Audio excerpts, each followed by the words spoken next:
time did you hear it? You take it and you stick it under, and they put another one on top. Taking it up all the.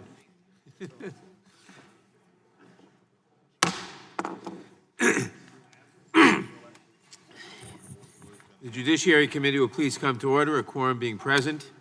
Without objection, the chair is authorized to declare recess at any time. Pursuant to Committee Rule 2 and House Rule 11, Clause 2, the chair may postpone further proceedings today on the question of approving any measure or matter or adopting an amendment for which a recorded vote for the ayes and nays are ordered. Pursuant to notice, I now call up H.R. 3239, the Humanitarian Standards for Individuals in Customs and Border Protection Custody Act, for purposes of markup, and move that the committee report the bill favorably to the House. The clerk will report the bill. H.R. 3239, to require U.S. Customs and Border Protection to perform an initial health screening on detainees and for other purposes. Without objection, the bill is considered as read and open for amendment at any point. I will begin by recognizing myself for an opening statement. H.R. 3239, the Humanitarian Standards for Individuals in Customs and Border Protection Custody Act, responds to the chaos and cruelty of the Trump administration's immigration policy, a policy that has contributed to the needless deaths of 10 people in Customs and Border Protection, or CBP, custody in the last 9 months, including 3 children and 7 adults. This critical legislation would require all individuals in CBP custody to receive an initial medical screening and would set certain minimum standards of hygiene, nutrition, and shelter that CBP must meet. Treating individuals in CBP custody with basic standards of human decency is the very least that we can do, and it is outrageous that the administration may need Congress to act before it will do the right thing.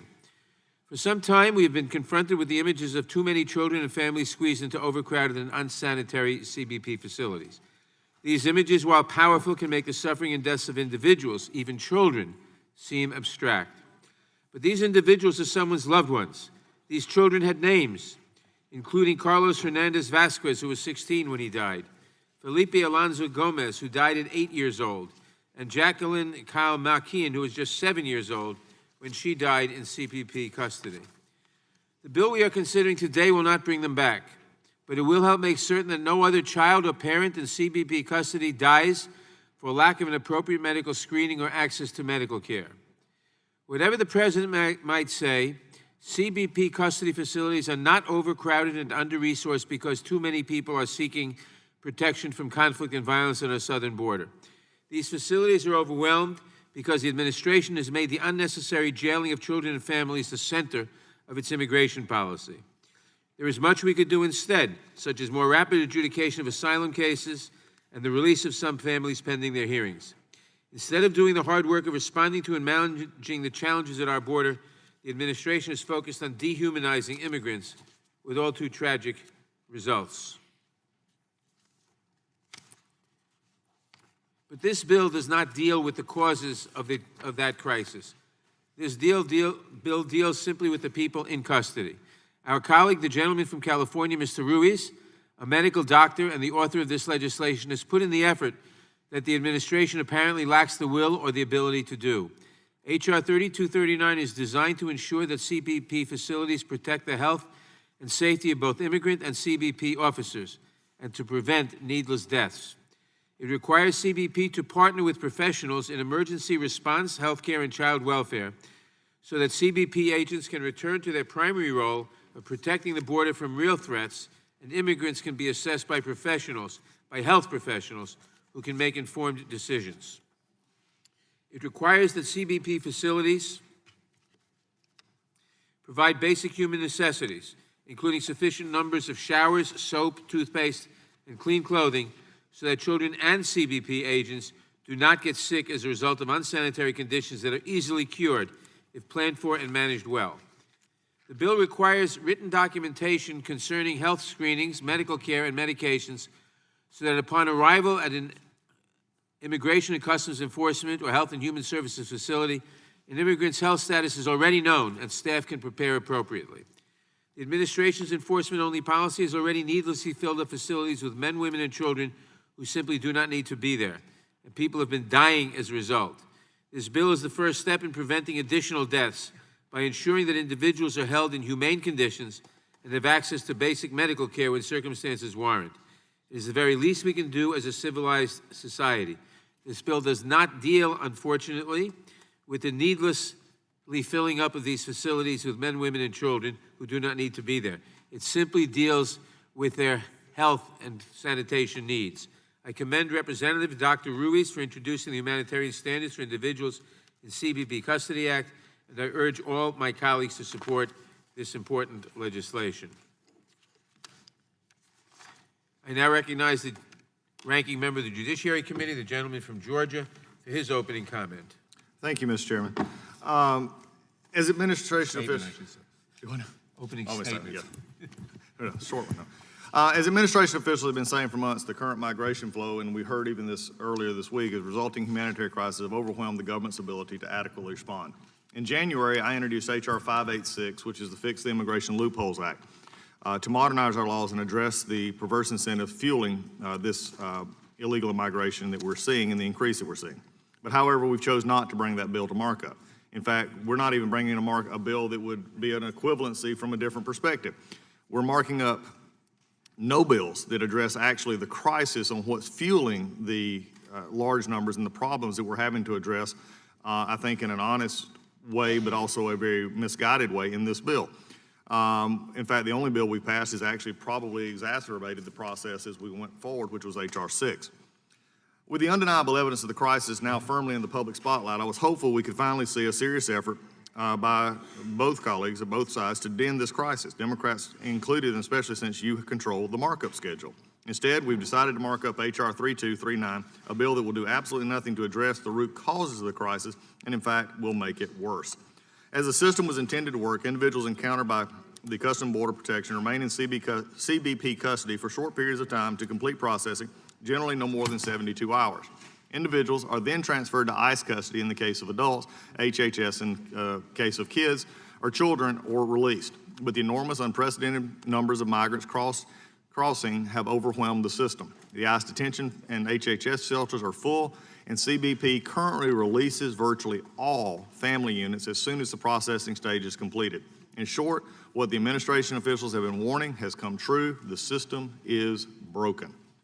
But we're not marking up a bill to fix legal loopholes incentivizing mass illegal migration. No, we're marking up the Humanitarian Standards for Individuals in Customs and Border Protection Custody Act, a bill that with a nice name, but is actually unworkable in many ways. And it would have significantly severely impact the CBP, but we're also in this debate not talking about the effects it would have on that agency. To be clear, CBP should comply with custodial care requirements set out in their TED standards and should treat all detainees with respect. How is the one-size-fits-all approach in this bill completely unworkable? Let's take a look.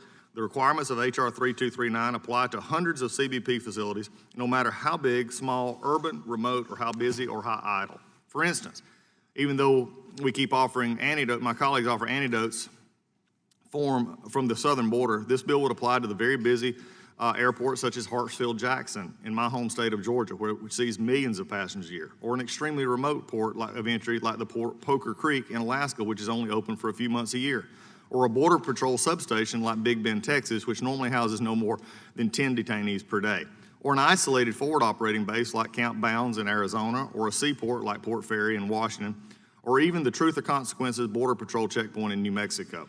You see what I'm saying? As the men and women of CBP are doing everything they possibly can to confront the crisis, H.R. 3239 would impose burdensome and often impossible standards of care onto these facilities.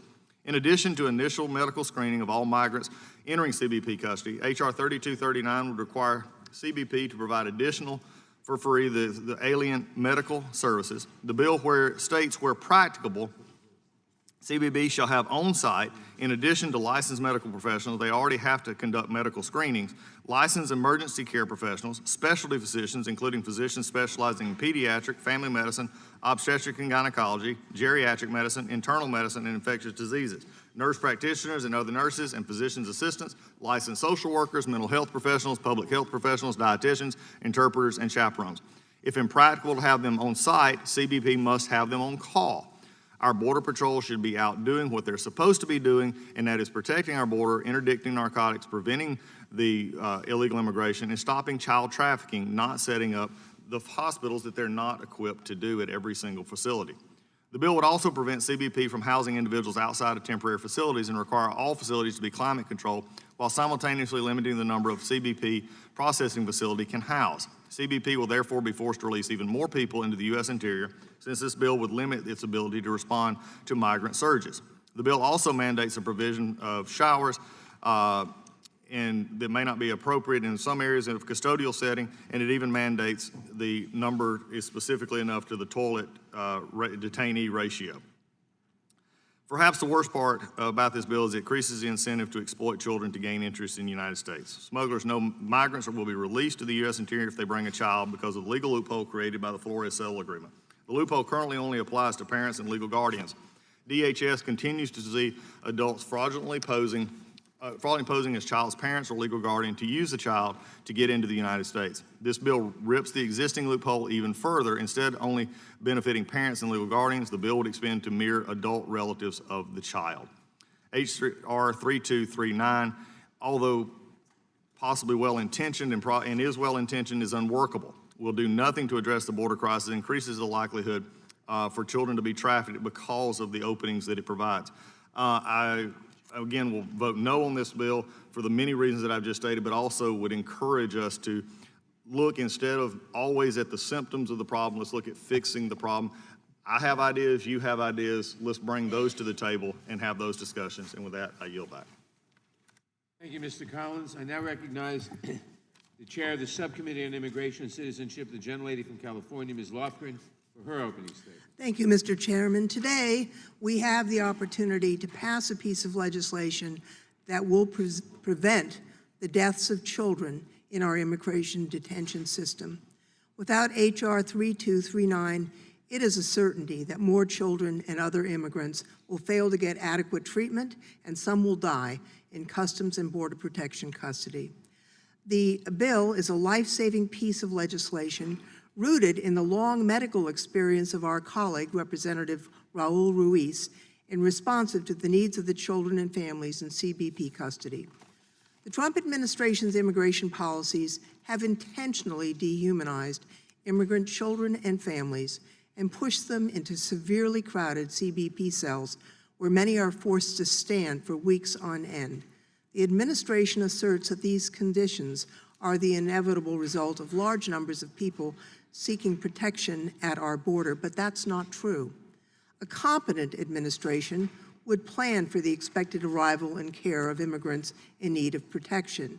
It would staff child welfare and healthcare professionals at CBP facilities so that our CBP agents could focus on their mission of vigilance, integrity, and professionalism.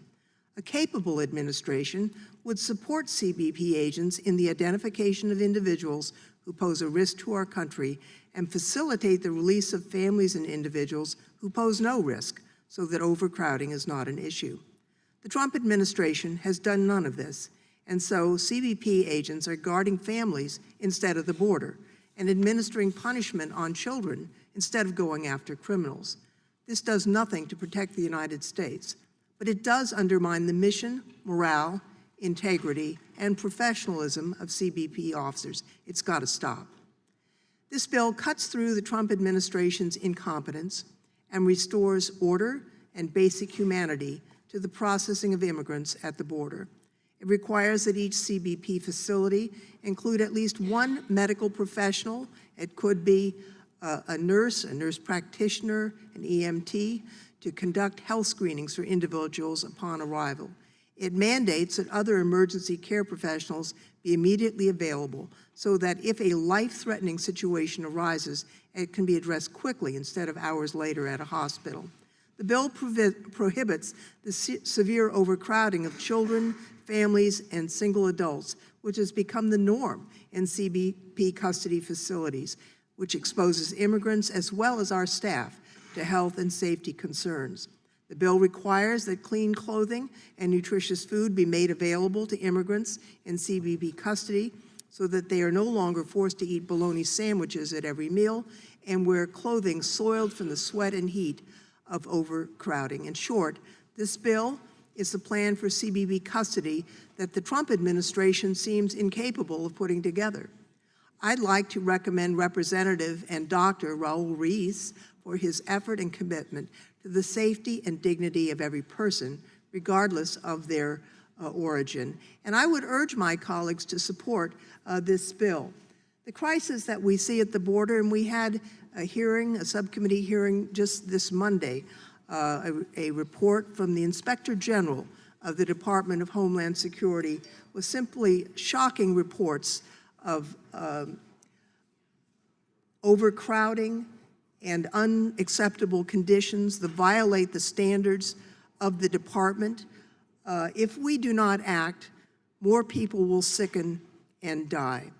I'm mindful that these conditions are a choice that the Trump administration has made. While people have piled up in these border facilities, empty space was available in ICE facilities. I'm mindful that in 2014, when there was a surge of immigrants coming to our southern border, the Obama administration constructed an overflow facility that housed over 1,000 people in 10 days to avoid the kind of disorder that the president has allowed to be created because of the asylum seekers. So we need to put some order into this situation. If the president's administration can't manage this, the Congress needs to step in, and I would urge that we pass this bill. I yield back. Thank you, Ms. Lofgren. I now recognize the ranking member of the Immigration Subcommittee, the gentleman from Colorado, Mr. Buck, for his opening statement. Thank you, Mr. Chairman. For months now, Republicans have raised the alarm about a crisis at the border. Our colleagues ignored the issue, and some even claimed it was a manufactured crisis. 5 months ago, this committee heard from Carla Provost, the chief of the U.S. Border Patrol. What did she tell us? There was a security and humanitarian crisis at the border. What did the majority do? Nothing. This committee also heard testimony from Commander White of the Public Health Service Commission Corps. What did he tell us? HHS was maintaining double the number of beds for unaccompanied minors as compared to 17 months prior, in October 2017. UAC numbers were historically high. UACs were held in custody nearly 50% longer than in fiscal year 2018. The majority did not hear these pleas either. In fact, on the very same day that Chief Provost and Commander White testified, the majority voted against the president's emergency declaration to address the crisis. Earlier this year, the majority passed a bill to actually cut funding for ICE detention beds. One article suggested the Democrats' bill would encourage ICE to detain fewer immigrants and asked, will it work? We now know the answer. No, it has not worked. This Congress, this majority, has been derelict in its duties. Finally, the majority brought forth a bill related to the border. This proves one thing: the majority finally admits we have a problem at our southern border. Unfortunately, because of how bad this bill is, it also proves the majority still don't understand the cause of the crisis. For the past 2 days, the Immigration Subcommittee has heard about the crisis and strain on the system. We have heard policies enacted by Congress can and have made things worse. This bill, which is completely unworkable, won't fix the current problem. It will only make them worse. It wouldn't be the first time the majority pushed a solution that made matters at the border worse. Take, for example, the situation involving unaccompanied minors. That problem was made worse, much worse, by legislation passed in 2008. In 2008, there were 8,041 unaccompanied minors at the border. Last fiscal year, there were 50,036, more than a 622% increase. We cannot afford to make the same kind of mistakes at the border, mistakes that will make the crisis worse, but that is exactly what this bill is poised to do. Customs and Border Patrol was not asked for input on the implications of this bill. Let me repeat, CBP was never consulted about this bill, and yet it will have a sweeping and devastating impact on how that agency fulfills its vital duties. The committee has never had a hearing on this legislation. The majority apparently is uninterested in hearing from experts about the provisions of this bill. This bill expands the Flores loophole, allowing distant relatives to use children to enter the U.S. This will increase the risk and incidence of child trafficking at a time where some media reports have suggested DNA tests show nearly 1/3 of children apprehended at the border are not related to the person who claimed a family relationship. This bill would nearly immediately require every CBP facility, whether it is a Border Patrol station, port of entry, checkpoint, forward operating base, and secondary inspection stations, to have a large array of medical staff on site or on call at all times, even in the most remote areas along the border. It will nearly immediately impose building standards on the Border Patrol, even though it will likely take the agency years to acquire, build, or contract with third parties to obtain these facilities. What will the effect of this be? CBP will have to release aliens caught at the border into the U.S.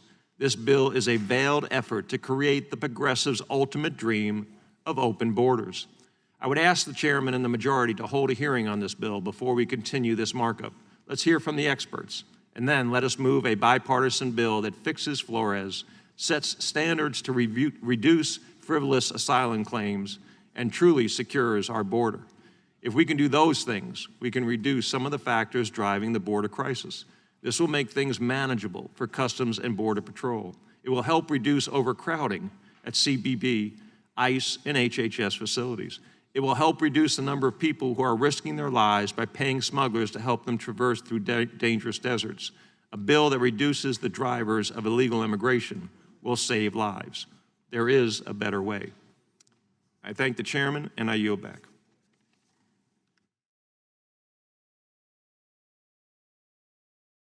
I thank the gentleman, and I now recognize myself for purposes of offering an amendment in the nature of a substitute. The clerk will report the amendment. Amendment in the nature of a substitute to H.R. 3239, offered by Mr. Nadler. Strike all that follows after the enacting clause and insert the following. To deal with Flores. Without objection, the amendment in the nature of a substitute will be considered as read and shall be considered as base text for purposes of amendment. I will recognize myself to explain the amendment. Most of the changes in this amendment are either of a technical nature or simply clarify the intent of certain provisions. For example, the bill refers to infants, toddlers, children, and minors under the age of 17 as vulnerable populations. The amendment replaces each of these words with child, consistent with the definition of a child in the Immigration and Nationality Act. Aside from these more technical revisions, the amendment makes three substantive changes.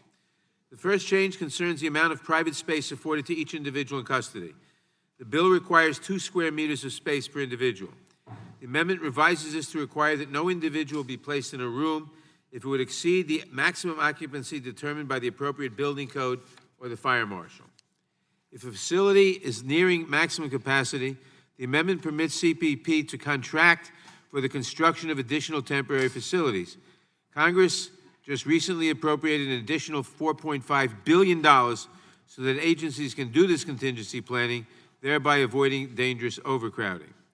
The second substantive, I should add, I note that the distinguished gentleman from Colorado said that it took years to construct such a facility. The distinguished gentlelady, the subcommittee chair, pointed out that in the Obama administration, they constructed such a facility in 10 days. If they can do it in 10, we can do it in 9. The second substantive change amends the amount of time in which CBP is required to conduct an initial health screening.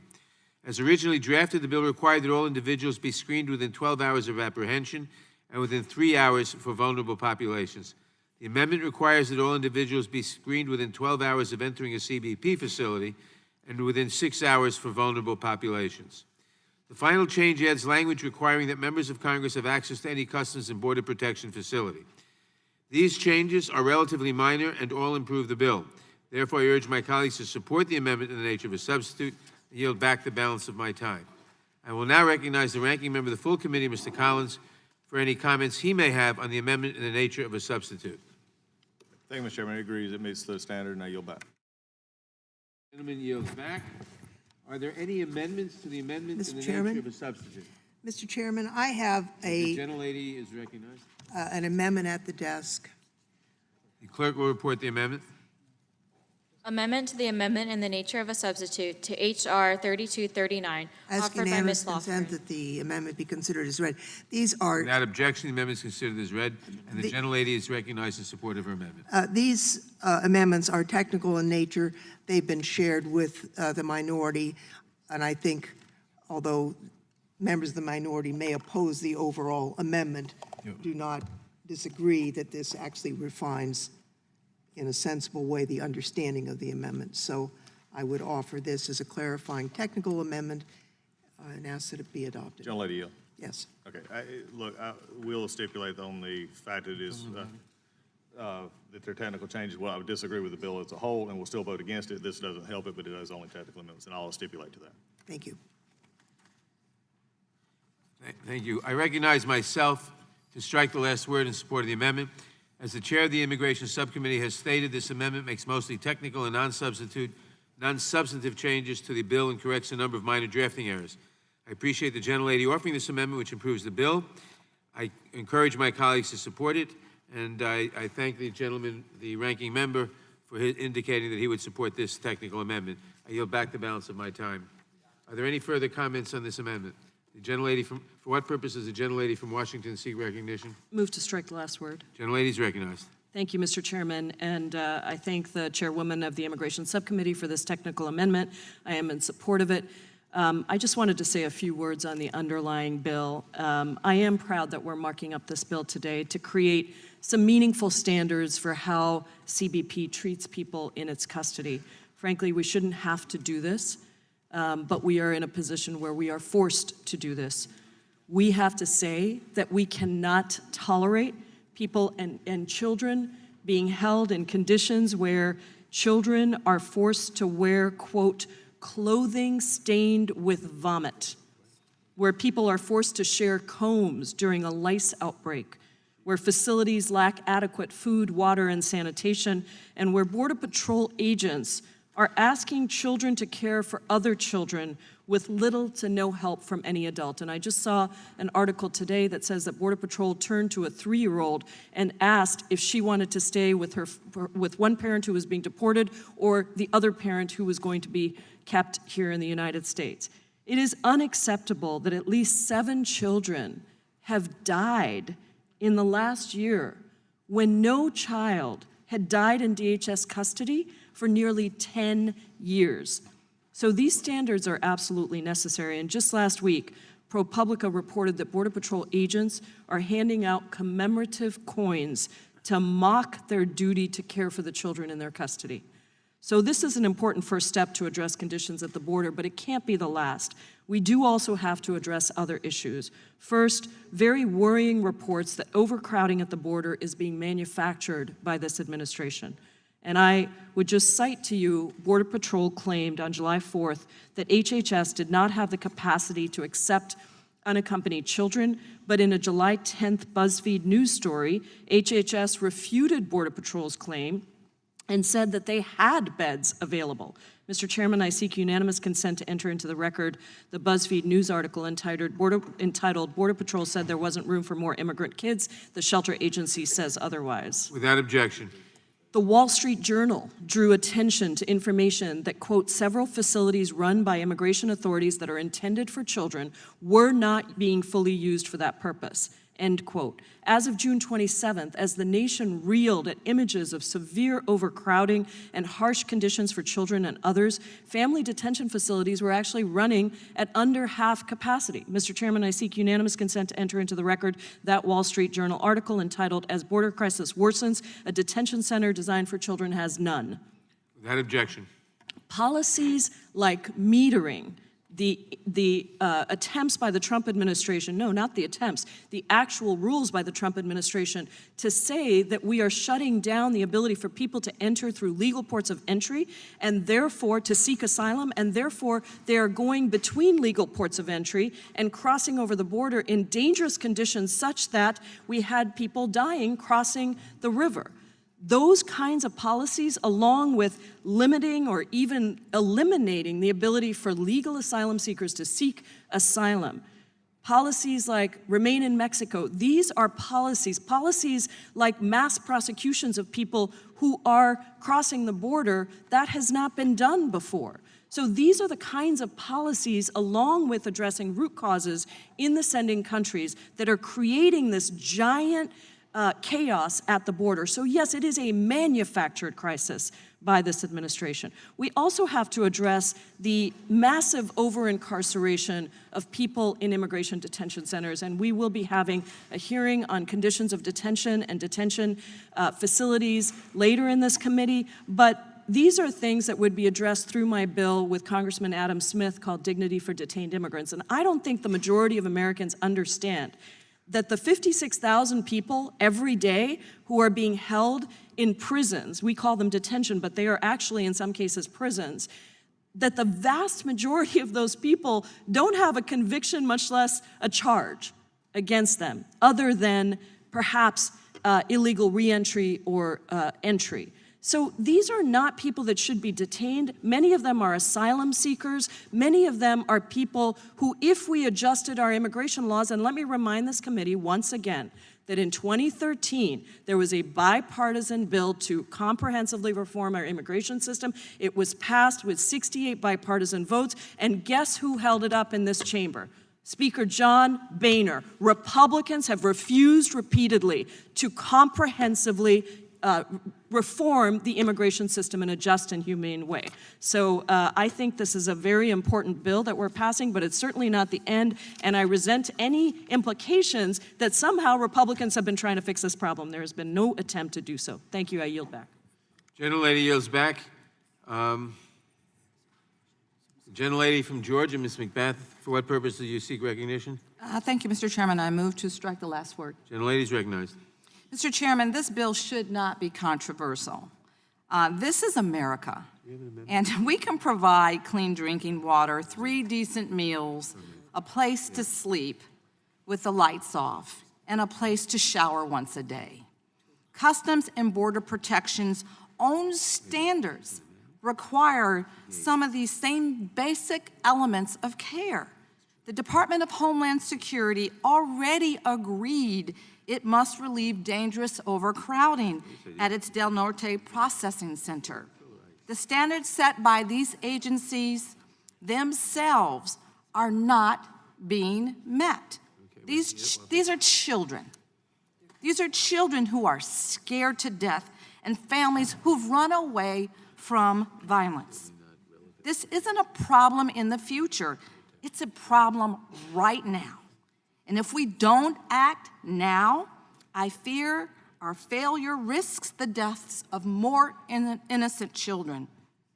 And I pray that these standards are met, Mr. Chairman, because I fear the consequences if we don't meet just these basic human needs. And I yield back the balance of my time.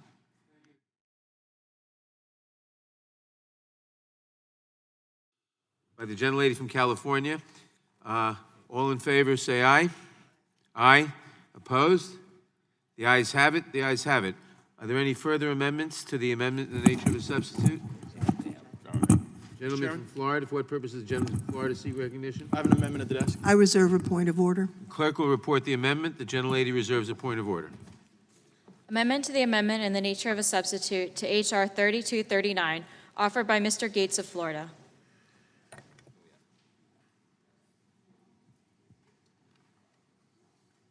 Without objection, the amendment is considered as read, and the gentleman is recognized in support of the amendment.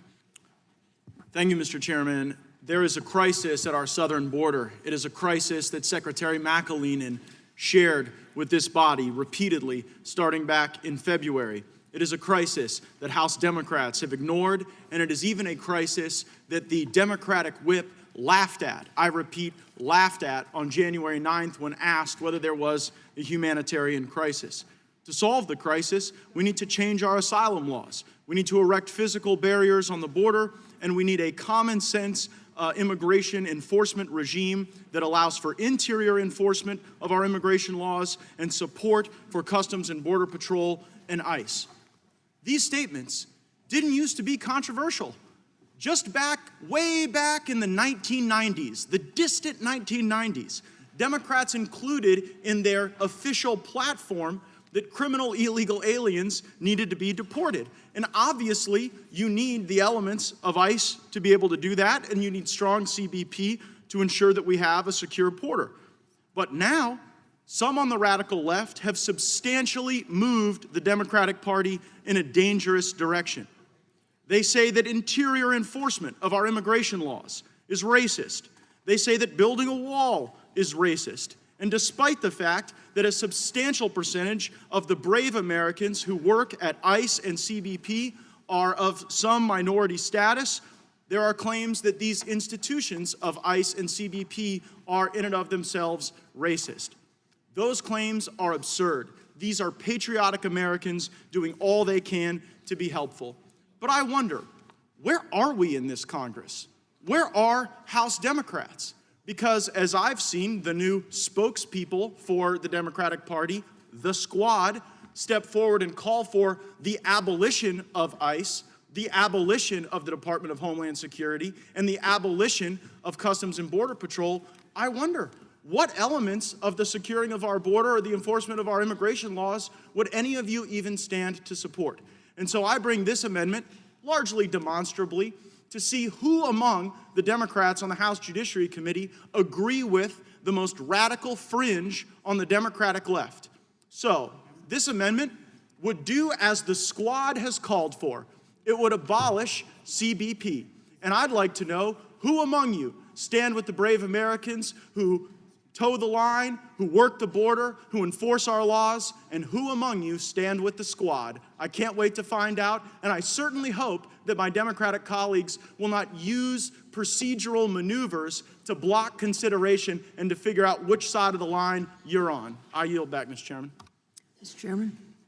Gentleman yields back. Does the gentlelady insist on her point of order? I do, Mr. Chairman. The amendment is beyond the scope of the bill and the manager's amendment, which relates to the conditions of confinement, and this is far beyond germane. I would say, however, if it were germane, I would vote against this amendment because obviously we need to have border patrol agents and an agency to enforce border security. So I do insist on my point of order. Does the gentleman wish to be heard on the point of order? On the point of order. I'm aware, Mr. Chairman, yes. I am disappointed that the gentlelady insists on her point of order, but given those remarks, I'll withdraw the amendment. Does the gentleman seek unanimous consent to withdraw the amendment? Yes, Mr. Chairman, I seek unanimous consent to withdraw the amendment. Very well. I will rule on the, let me just say that, that this is well out of order, and I'm glad that the gentleman will seek unanimous consent to withdraw it. I doubt anybody would vote for it on this side of the aisle. I'm glad to hear that the gentleman from Florida thinks we ought to abolish the CBP. But I think most people think we need a border patrol. But the gentleman seeks unanimous consent to withdraw the amendment. After having wasted the committee's time, I am glad to, without objection, the amendment is withdrawn. Are there any other amendments to the amendment? Mr. Chairman. Gentlemen, for what purpose is the gentleman from California? Mr. Chairman, I have an amendment at the desk. The clerk will report the amendment. Amendment to the amendment in the reserve a nature point of a of order. substitute. Gentlelady reports, reserves a point of order. The clerk will report the amendment. Amendment to Chairman, the I amendment in the nature of a substitute to H.R. 3239, offered by Mr. Swalwell of California. I ask unanimous consent to dispense with the reading. The gentleman from, first of all, the gentleman from Georgia also reserves a point of order, and without objection, the reading will be dispensed with. The gentleman from California is recognized to explain his amendment. Thank you, Mr. Chairman. My amendment would require the Government Accountability Office to examine whether in implementation of this bill, Customs and Border Patrol agents making abusing, prejudicial, discriminatory, or other similar comments, including on social media. And so, essentially, Mr. Chairman, in light of overwhelming evidence in the last few months that there are secret online Facebook pages where members of CBP are making inflammatory statements about immigrants, inflammatory statements about members of Congress who have oversight ability, that this should be a part of what GAO looks at. But stepping back, Mr. Chairman, I do want to thank the chairman and Dr. Ruiz for bringing forth this legislation. There's nothing easy about what is happening at our southern border. And I have recently visited the San Diego sector. I've visited Miss Mercasal Powell's district, and I went to the Homestead detention facility. And there's nothing easy about why these immigrants are coming here. It's actually a lot of the conditions that are going on in the northern triangle of Guatemala, Honduras, and El Salvador, and a lack of leadership by the United States to address the economic and security conditions there leads to a continued flow. And we can't just go to the border to address this issue, but presidential leadership could actually work with the private sector and other countries to invest in those countries and make sure that people can stay where they're from, which is overwhelmingly what they would prefer to do if it was safe and if there was opportunity. But recognizing that right now we have no leadership, that people will continue to take a 1,000+ mile journey, and who among us would not do the same if we had nothing and we feared for our lives? And who among us would think that coming to the United States and facing separation would probably still be safer than what we would be leaving behind? That's why most of these individuals come. So they are at our border. There's nothing easy about why they are coming here, but when it comes to the conditions they should face when they arrive here, that call should be easy. And what I see at these facilities is not easy to see or process. To see in a room half the size of the room that we sit in today, dozens of people who have not had showers for weeks. They're wearing the same clothes they wore weeks before when they first presented to our country. No beds, space blankets, little access to food and water. And the thousands of people in the communities around them who want to send in humanitarian resources are being denied the opportunity to send in humanitarian resources. And those are just the adults. Then there's the children in the cages who are subjected to days on days without showers, without the lights being turned off when they go to sleep, without the bed that we would expect and give a prisoner accused of the worst crime in the United States. It's easy for all of us, I believe, it should be easy to say that they deserve better and they deserve humanitarian conditions when they present. There's nothing easy about why they came. There's nothing easy about what we should do to process their claims, but it is easy. It's an easy call as to how we should treat them when they're in our custody. And it's also an easy call as to how we should expect the custodians of these facilities to treat them. I have all the respect in the world, Mr. Chairman, for the men and women of law enforcement. I'm the son of a cop. My brothers are cops. I worked as a prosecutor. I've worked with our CBP agents. I've gone across the border with them. It's a tough job, hot, straining conditions. And overwhelmingly, most of them show up to work every day and they do their job with pride. But what I see on these Facebook pages does not rise to the level of what we should expect from these individuals. And these are the individuals that we are trusting to take care of these children and these fleeing refugee adults. And so my amendment would ask that GAO look at these Facebook pages and to find if there's anyone else who we've trusted to take care of these individuals who are engaging in this conduct. And if so, hopefully CBP would take action to remove them. And so that they do not stain the good reputations of the overwhelming majority of CBP agents who want to just do their job, protect people, protect our country, and protect these children. And with that, I yield back. The gentleman yields back. Does the gentlelady from California insist on her point of order? No, Mr. Chairman, we did call the parliamentarian who advises us that the amendment is germane, so I withdraw my point of order. Gentlelady withdraws her point of order. Does the gentleman from Georgia insist on his point of order? I will withdraw my point of order, but I do have a question, and just as a clarification question, I'm assuming the way that the gentleman from California worded this, he is talking about prospective and not regressive acts. Is that correct? That's correct, yes. Okay. I withdraw the point of order. The point of order is withdrawn. Is there any further? Move to strike last Does word. anyone else wish to be heard on the amendment? Gentleman from Florida. For what purpose does the gentleman from Florida seek recognition? Strike last word. Gentleman from Florida is recognized. Thank you, Mr. Chairman, and I agree with the gentleman from California that no one working within our government should utilize social media to harass or engage in these types of social media comments. This is now the second time in this committee hearing that the chairman has accused a member of the minority of wasting time. It was Ms. Lesko's amendment earlier in this Congress where when the chairman called for the amendment, the chairman characterized it as frivolous. And members of the minority will take no lecture from this chairman when it comes to wasting this committee's time. The chairman of this committee has scheduled 3 hearings on the Mueller report without providing a fact witness before the committee and the country that could even speak to the Mueller report. The chairman called back Ms. Hicks for an 8-hour interview and found no new information, no new facts. And so as we're dealing with a real crisis on the border, as we're dealing with real challenges that this committee could work for, the leadership of this committee seems so focused on this crazy witch hunt.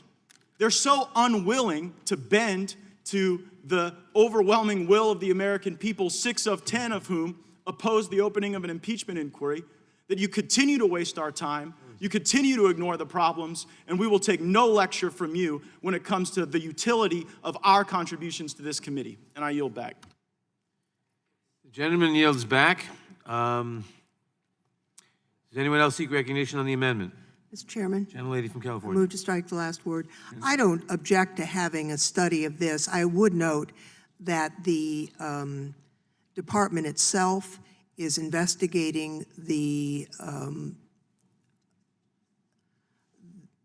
social media material that has been reported on and is, I guess without doubt, I mean, they were very problematic. I would note also that the Inspector General advised us on Monday that the Inspector General's office would be looking into those allegations. So I feel some level of confidence that we will get to the bottom of what has happened in the past, and I would assume that all of us would want to know that and make sure that appropriate action is taken, and The gentlelady yield. I would be happy. And I think I agree with the gentlelady because I've had reports, just as you have, that they are looking into this, and that's why I ask, is this a progressive? And I think what this was trying to get at, and I understand the gentleman's sentiment, and I agree with my friend from Florida, and also agree with his statements just now about the first comments coming from the chair that are editorializing many times these statements on our side, and you and I have talked about this, and I would hope it would stop. It doesn't seem to be, but it continues. But then this here, I think, is, again, I think we're going to get to the bottom. I agree with the gentlelady from California. I think this is a priority for the department in the light of everything else that's going on. And frankly, would just say that this is going to get to the bottom. I'm not sure how this would, help what is already a flawed bill. Yield back. I yield back. Gentlelady yields back. Is there any further? Mr. Chairman, Gentleman from Virginia, for what purpose? The gentleman from Virginia seek move to strike last word. Gentleman is recognized. Mr. Chairman, I'm going to support the amendment, but in light of the gentleman from Florida's comments and others that were made, I just wanted to point out that this is already against the law when it comes to federal employees, and from the gentlelady's comments, it's already being investigated. So, I'm happy to support the repeat of this policy and the continued application of this policy, but it does seem like it's repetitive, but I'll support the amendment. Thank you. Yield back. Question occurs on the amendment. All in favor, say aye. Aye. Opposed, no. The amendment is agreed to. Are there any further amendments to the amendment in the nature of a substitute? For what purpose does the gentleman from Arizona seek recognition? Mr. Chairman, I have an amendment at the I reserve a point of order. Gentleman has an amendment at the desk. The clerk will report the amendment. The gentlelady from California reserves a point of order. Amendment to the amendment in the nature of a substitute to H.R. 3239, offered by Mr. Biggs. Gentleman is recognized for 5 minutes on his amendment. Thank you, Mr. Chairman. This amendment replaces the words adult relative with parent to ensure that children are kept together with their parents or legal guardians in CBP custody, and not just with any adult relative. In my multitude of visits to the border and detention facilities and watching people surrendering, I have always been astounded at that there almost always is an even number of adult people with children. And that's done because of our current longstanding practice that family units consist of a parent or legal guardian, but we're only able to confirm a parent-child relationship through birth certificates, legal documents, and in some limited cases through DNA testing. But now, this bill would require CBP to consider any adult relative of a child or a human trafficker and posing as an adult relative of a child to be part of a family unit.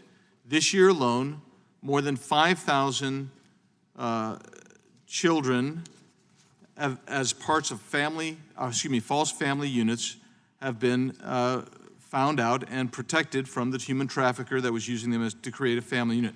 That would not be possible, quite frankly, under 3239. The outer limits of the relationship is left undefined. Is it brothers and sisters? Is it aunts and uncles? To what degree of consanguinity do we even consider? Presumably even distant relatives. Of course, it would be ideal for children to stay with their adult relatives in a perfect world, but we don't live in such a world. We live in a world where children are exploited and trafficked, a world where our laws incentivize the use of a child to illegally enter the United States. I spoke recently about a young girl, 11 years old, who was being kept in Charleston, South Carolina, who had been used and manipulated and exploited by human traffickers. She was there responsible for two children, two small boys, who were awaiting reuse by human traffickers from the Yuma port of entry. Fortunately, CBP, together with ICE, local LEOs, and FBI, were able to go in and save those three children. There's already a loophole in immigration law created by the Flores Settlement Agreement that prevents children from being detained with their parents for longer than 20 days. The practical effect of this loophole is that virtually no family unit is detained. This incentivizes individuals to bring a child with them when they cross the border to ensure they are released into the interior of the country. And that incentive is so great that human traffickers refer to children as passports. And DHS has identified an increasing number of fraudulent cases where adults pose as a child's parent or legal guardian in order to gain entry into the United States. The language in this allows them to expand who would be considered the family unit. The incentive to bring a child will be exacerbated. While DHS's efforts to identify a true relationship and prevent the trafficking of children for nefarious purposes would be made even more difficult. This new requirement will incentivize child traffickers to pose as distant relatives to evade detection, and this is unacceptable. We should be closing legal loopholes like the Flores Settlement Agreement, not expanding them.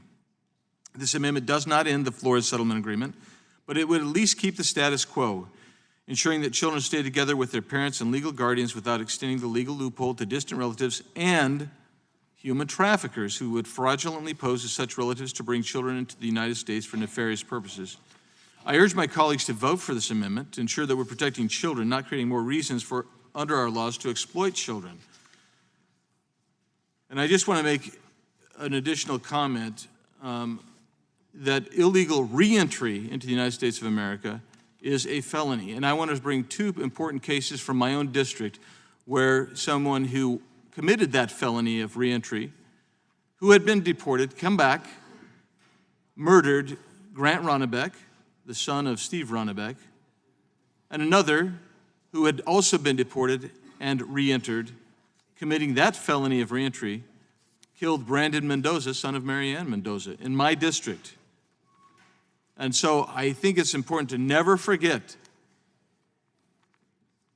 the separation that occurred for the Ronnebeck and the Mendoza families. With that, Mr. Chairman, I yield back. Gentlemen, yield. Yes, I yield to the... I just want to say quickly without striking next time, I agree with the gentleman's amendment. This is, at this time, I believe rapid DNA, other things need to come into contact here, but at this time, expanding this in this bill is not helpful and would actually exacerbate a problem. I think there needs to be a better solution. It should not be in this bill, and the expansion should not be here. With that, I yield back to the gentleman. Gentleman yields back. First, I withdraw my point of order. Obviously, the amendment is germane. I would urge opposition to the amendment and explain why I think, although I'm Regular sure... order, Madam Chair. Pardon me? I think you have to recognize yourself. I thought I had recognized myself for as much time as for 5 minutes. The amendment, although I'm sure well-intended, I think creates problems that would not be suitable. Right now, as the bill stands, a family member, and this is quite frequent, a grandmother, an aunt, an older sibling may be accompanying a minor child. And what is happening is that children are being removed from their grandmother and then, in many cases, lost in the Trump administration's mismanaged and I would say incompetent immigration system. We have received reports that there are still thousands of children, some of them pre-verbal, who have been separated from their families and never reunited. In fact, the Inspector General pointed out that the Border Patrol for pre-verbal children didn't even take pictures or fingerprints of the babies, and so there was no way to reunite these babies with their parents. The need to make sure that children are not separated from their family and then lost in the system is an urgent one.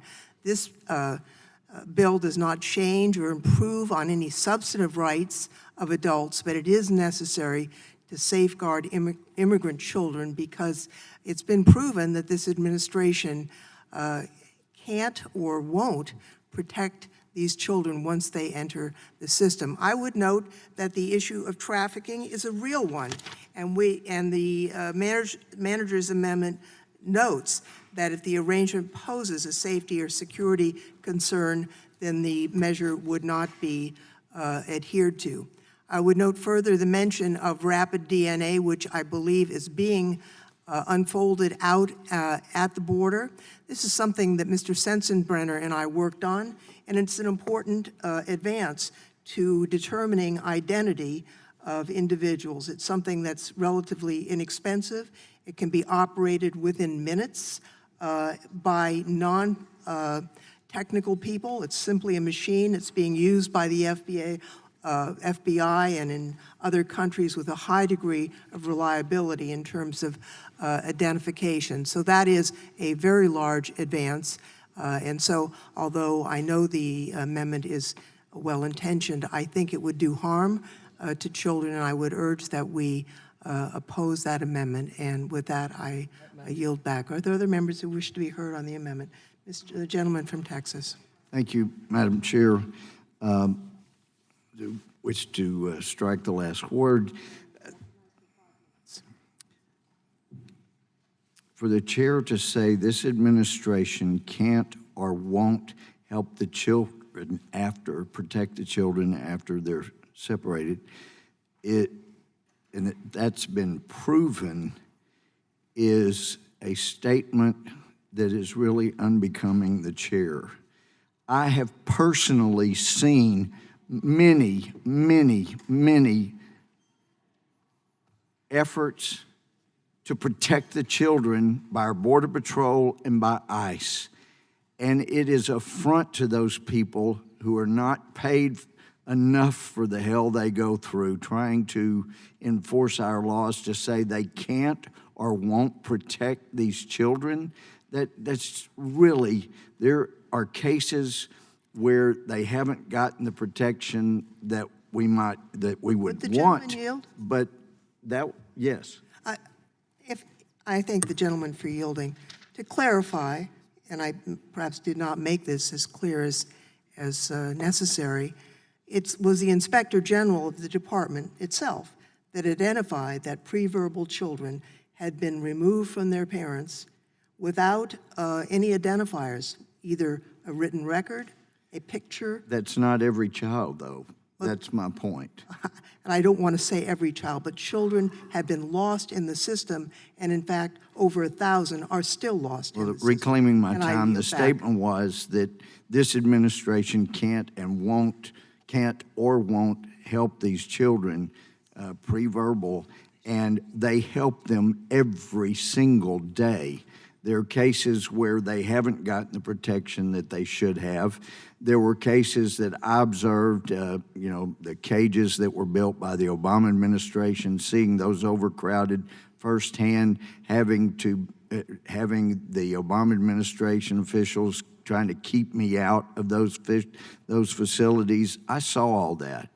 But those poor Border Patrolmen were doing the best they could in almost every situation. They're trying, but it doesn't help when we have people up here encouraging people who are breaking our laws to resist our law enforcement. It's a wonder that every Border Patrolman doesn't have PTSD. They're trying to enforce the law we hired them and pay them to enforce, while we have people in this Capitol, on Capitol Hill, that are elected servants, and they're telling people to resist the Border Patrol, resist ICE.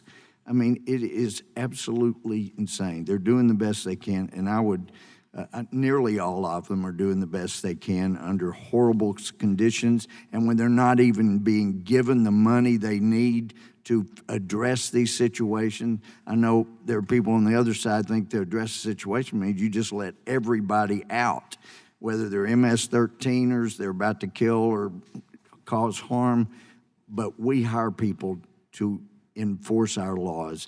And I'd like to yield the rest of my time to Mr. Biggs from Arizona. I thank the gentleman for yielding time to me. And I just want to point out that when the representative from California talks about the situation where you might have a grandparent or an auntie or an uncle who is there with the child, the problem with the bill as constructed is you've not defined what an adult relative is.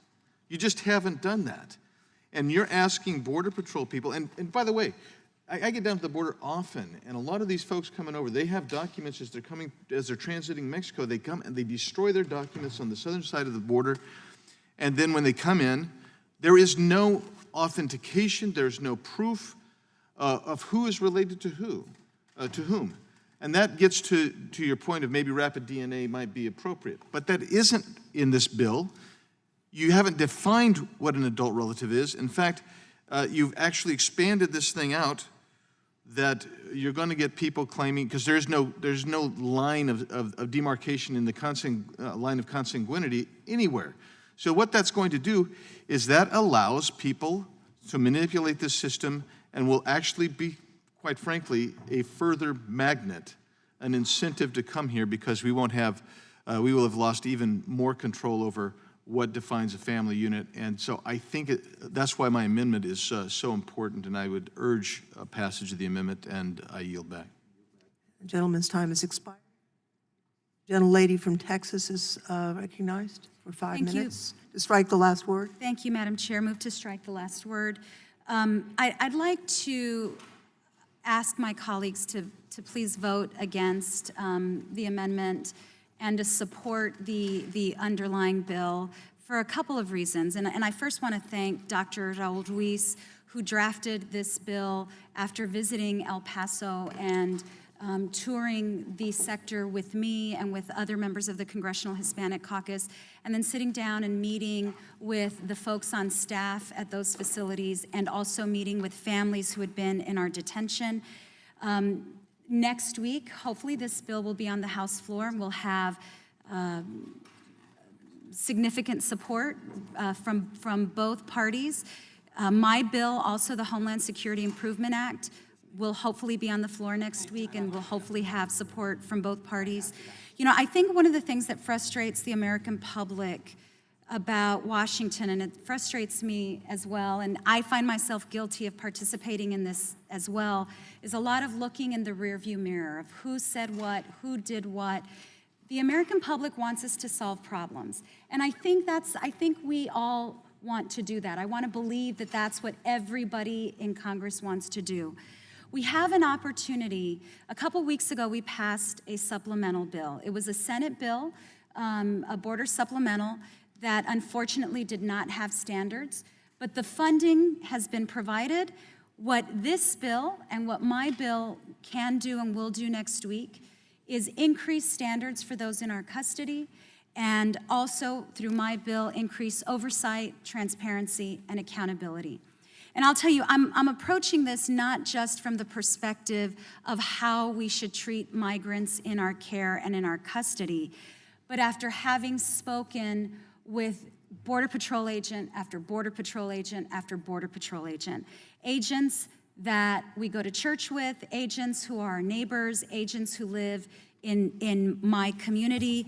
And my community, El Paso, has been ground zero for many of the atrocities that have shocked the conscience of the American public. So how do we take action? How do we go forward? This is an important step. But to the amendment specifically, and the reason why I think it would be, I'm not at all, I think Mr. Biggs is coming from a good place, and I appreciate what he's trying to point out.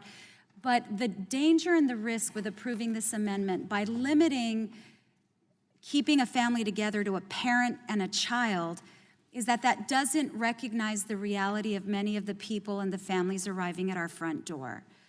I have spoken to a grandmother who's had to raise her grandchild because her daughter was murdered. That's a family.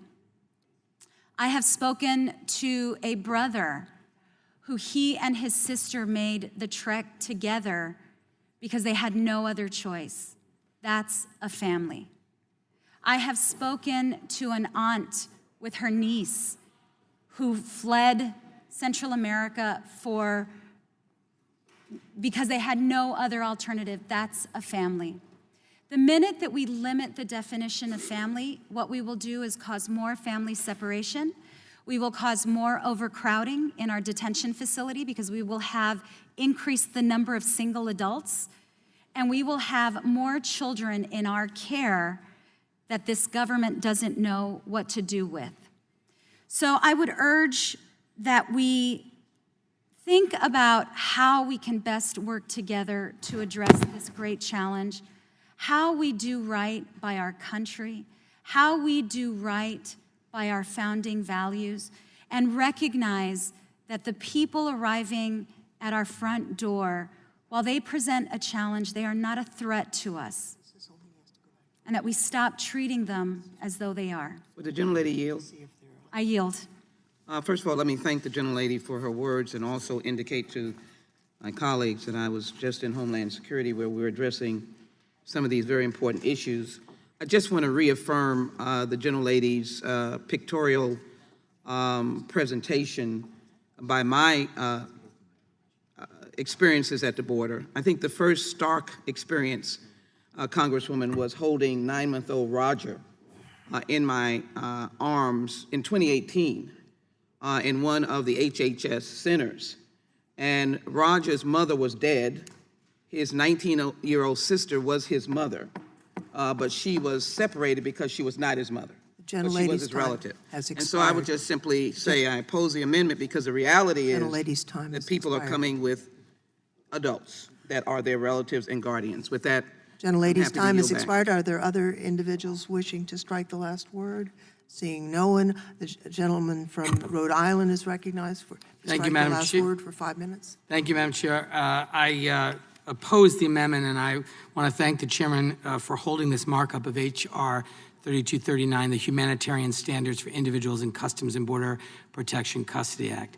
This legislation ensures that Customs and Border Protection facilities are equipped to meet and deliver basic humanitarian standards of care for detained individuals, including families and children. The fact that we even need this legislation is frankly disturbing and very disappointing. We are currently facing a humanitarian crisis on our southern border. I've been to the border twice, and we've also seen recent media accounts, and I know many of my colleagues have witnessed it as well firsthand, that our current immigration system is failing refugees seeking their legal right to asylum in the United States. The Trump administration's policies have contributed significantly to increases of individuals apprehended at the southern border and have sadly led to several deaths of individuals in CBP custody. The point of this legislation is to prevent further harms to children and families. As we know, these short-term holding facilities under the jurisdictions of Customs and Border Protection are not equipped for the increase of individuals apprehended at the border, but the president continues to push policies that only exacerbate the crisis. Some of CBP's detention facilities were intended for short-term processing stays of 24 to 48 hours, but there are individuals who have been detained in CBP custody in these facilities for 40 days or more. Many of the individuals at our southern border are seeking asylum from unsafe circumstances and conditions they face in their home countries. Families are risking their lives to get into CBP custody. They're fleeing gang violence and death threats. Because of the president's reckless policies, individuals who have survived this treacherous journey to the border are faced with prolonged detentions in overcrowded facilities without adequate food and no ready access to water.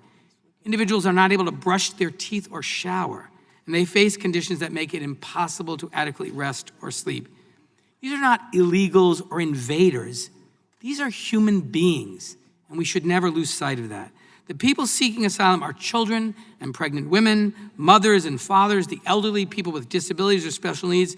That President Trump would have the Department of Justice lawyers argue before a federal court that necessities like access to water and soap is not necessary for CBP to ensure safe and sanitary conditions for people detained at the border is unacceptable and not who we are as a country. These conditions are inhumane. It's unacceptable to treat people this way. Sadly, these stories are not new, and we must act now. H.R. 3239 takes an important step to begin to address this crisis. It ensures that individuals detained at the border receive timely and appropriate health screenings and care by licensed medical professionals. It guarantees regular access to drinking water, private and secure shower facilities, and products to maintain basic hygiene. It requires basic food and shelter, and among other important protections, mandates that children who arrive with a relative or legal guardian are detained with that relative or legal guardian. Let's be clear, these are not frills, luxuries. These are basic requirements of safety and dignity. And the fact that we even have to have this discussion today makes me sick to my stomach. The administration should be ashamed of the conditions in which it has held these human beings and these children, and the judgment of history will not be kind. While asylum seekers and migrants are in the custody of CBP, it is our responsibility and our legal and moral obligation to make sure they are treated humanely and have access to adequate care. I strongly urge my colleagues to support this legislation. I thank Dr. Ruiz for his strong leadership, and I yield back the balance of my time. The gentleman yields back. For what purpose does the gentlelady from Pennsylvania seek recognition? I move to strike the last word. Gentlelady is recognized. Thank you. I strongly oppose this amendment because I think it ignores the realities of the situation at the border. As my colleague from Texas has already said, many times we end up with family members bringing other family members, and it's not a parent and child unit. Often the parent is already here. We need to make the situation better and not worse. This legislation is absolutely critical to address the incompetence of an administration that has created this humanitarian crisis that we're now addressing. Since December 2018, 6 children have died in the custody of U.S. Customs and Border Patrol.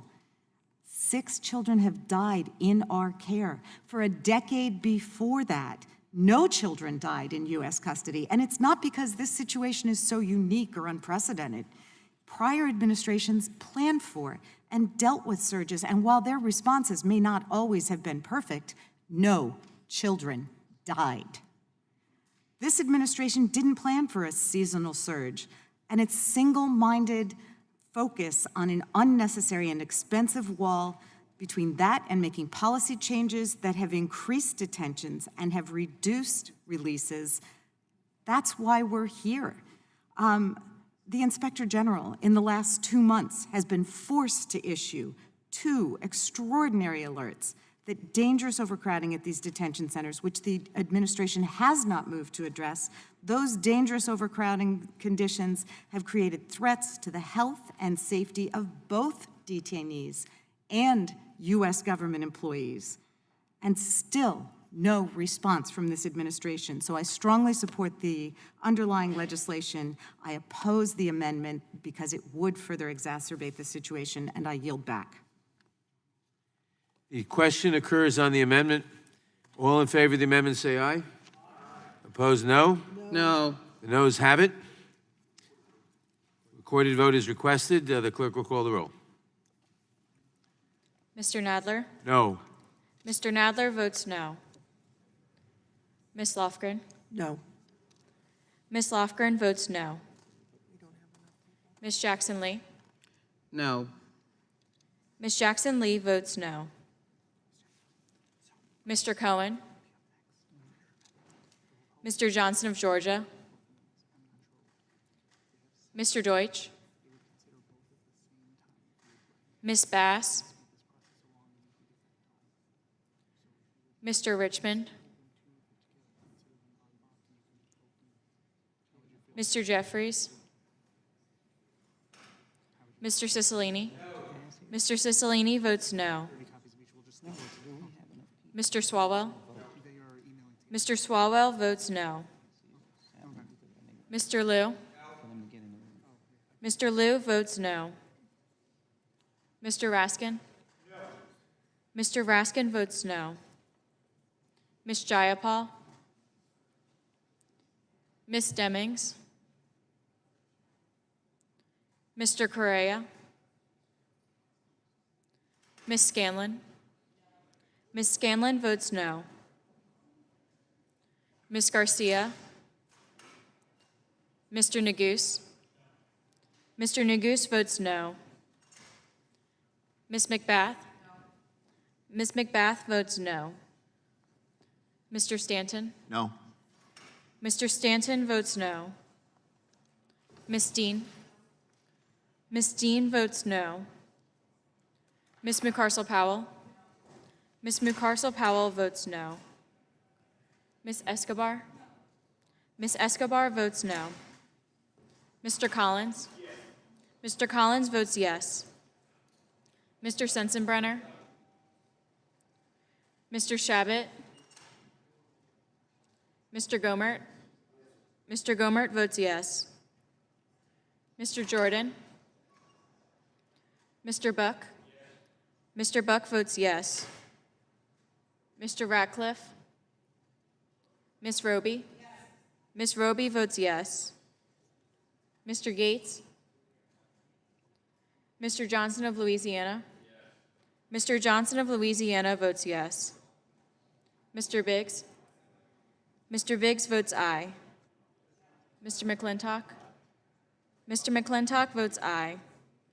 Ms. Lesko. Mr. Reschenthaler. Mr. Klein. Mr. Klein votes no. Mr. Armstrong. Mr. Armstrong votes no. Mr. Stubbe. Mr. Stubbe votes yes.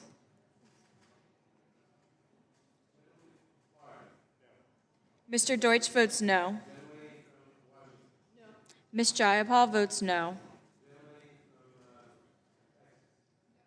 Ms. Garcia votes no. Mr. Cohen votes no.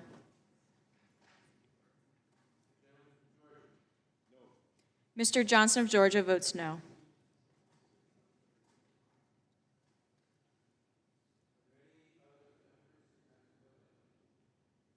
Are there any other members who haven't voted who wish to vote? The clerk will report the result.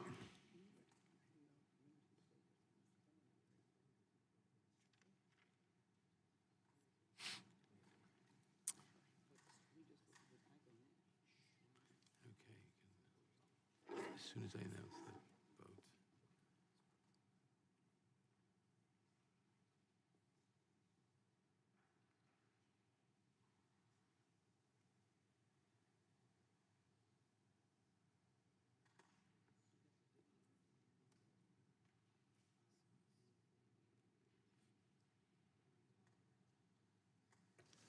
Mr. Chairman, there are 8 ayes and 21 noes. The amendment is not agreed to. Are there any further amendments to the amendment in the nature of a substitute? Gentlemen, I have an amendment to this. for what purposes, gentlelady from Texas seek recognition? I have 2 amendments in the nature of a, well, I do have amendments to An amendment to the amendment in the nature of a substitute. The clerk will report the amendment. I reserve a point of order. Amendment to H.R. 3239, as reported, offered by Ms. Jackson Lee of Texas.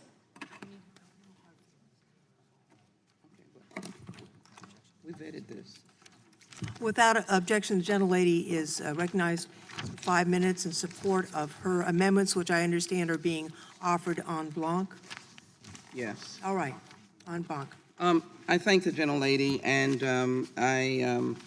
Delighted that these amendments have been vetted and are prepared in that vein. One is simply to ensure that any video that is in the detention facility must be maintained with certified records for a period of 90 days. It is a question of safety. It is a question of fairness to all parties. It is a question of dealing with those individuals who are both protecting and need to be protected. I'd ask my colleagues, as we pursue improving the standards in these facilities that many of us have already seen, whether it's cleanliness or health care or the interaction with those migrants, that we would want to have the accurate information for all parties to be engaged and to be assured that safety is our highest protocol and highest protected atmosphere. The second, of course, is to make sure that the Detainee Bill of Rights includes all languages and the relevant indigenous languages of the individuals. I was reminded of being in a court proceeding dealing with immigration, and the person from Guatemala was being spoken to in Spanish. They had limited understanding of Spanish. They did have their first language was their indigenous language from Guatemala, which are really the relevant languages that we're speaking of from the Northern Triangle. So I ask my colleagues to support the Jackson-Lee amendments, and I yield back my time. Would the gentlelady yield for a moment, please? Gentlelady yields. For a question? Happy to yield. Just wondering, does the gentlelady know how many indigenous languages are involved and would be required for this kind of notice? The way it is articulated, it is for the agency to determine the language relevant in the particular area. In this instance, we're speaking specifically about the language that many Guatemalans speak. Would the gentlelady yield? I'll yield. I think it's his Oh, time. no, Okay. he yielded back. No, I'll yield.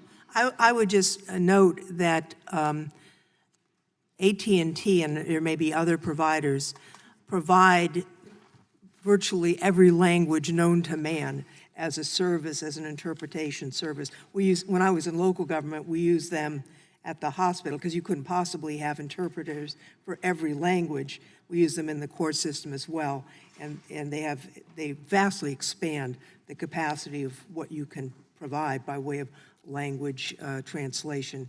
It's a wonderful service and one that would be utilized, I think, in this case. And I thank the gentlelady for yielding. Would the gentlelady yield again? And I think I just want to comment on the point, and I'll be happy to yield, of Ms. Loughran, and the point that she made is expanded by the new technology that we have that can also dictate the different languages. But yes, to the gentleman. So it appears from your amendment that you are suggesting that these Bill of Rights in indigenous languages are posted, which would indicate to me that they are in writing. So it's not something, unless the gentlelady is talking about having something read with the interpretation skills that the ranking member, or I'm sorry, the chair is referring to. But these are actually posted on the walls of the detention facility. Is that correct?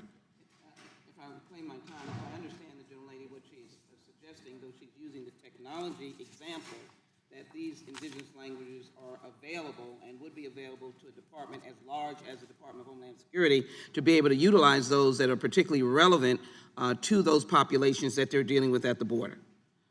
Reclaiming my time, let me conclude by saying it is fairness.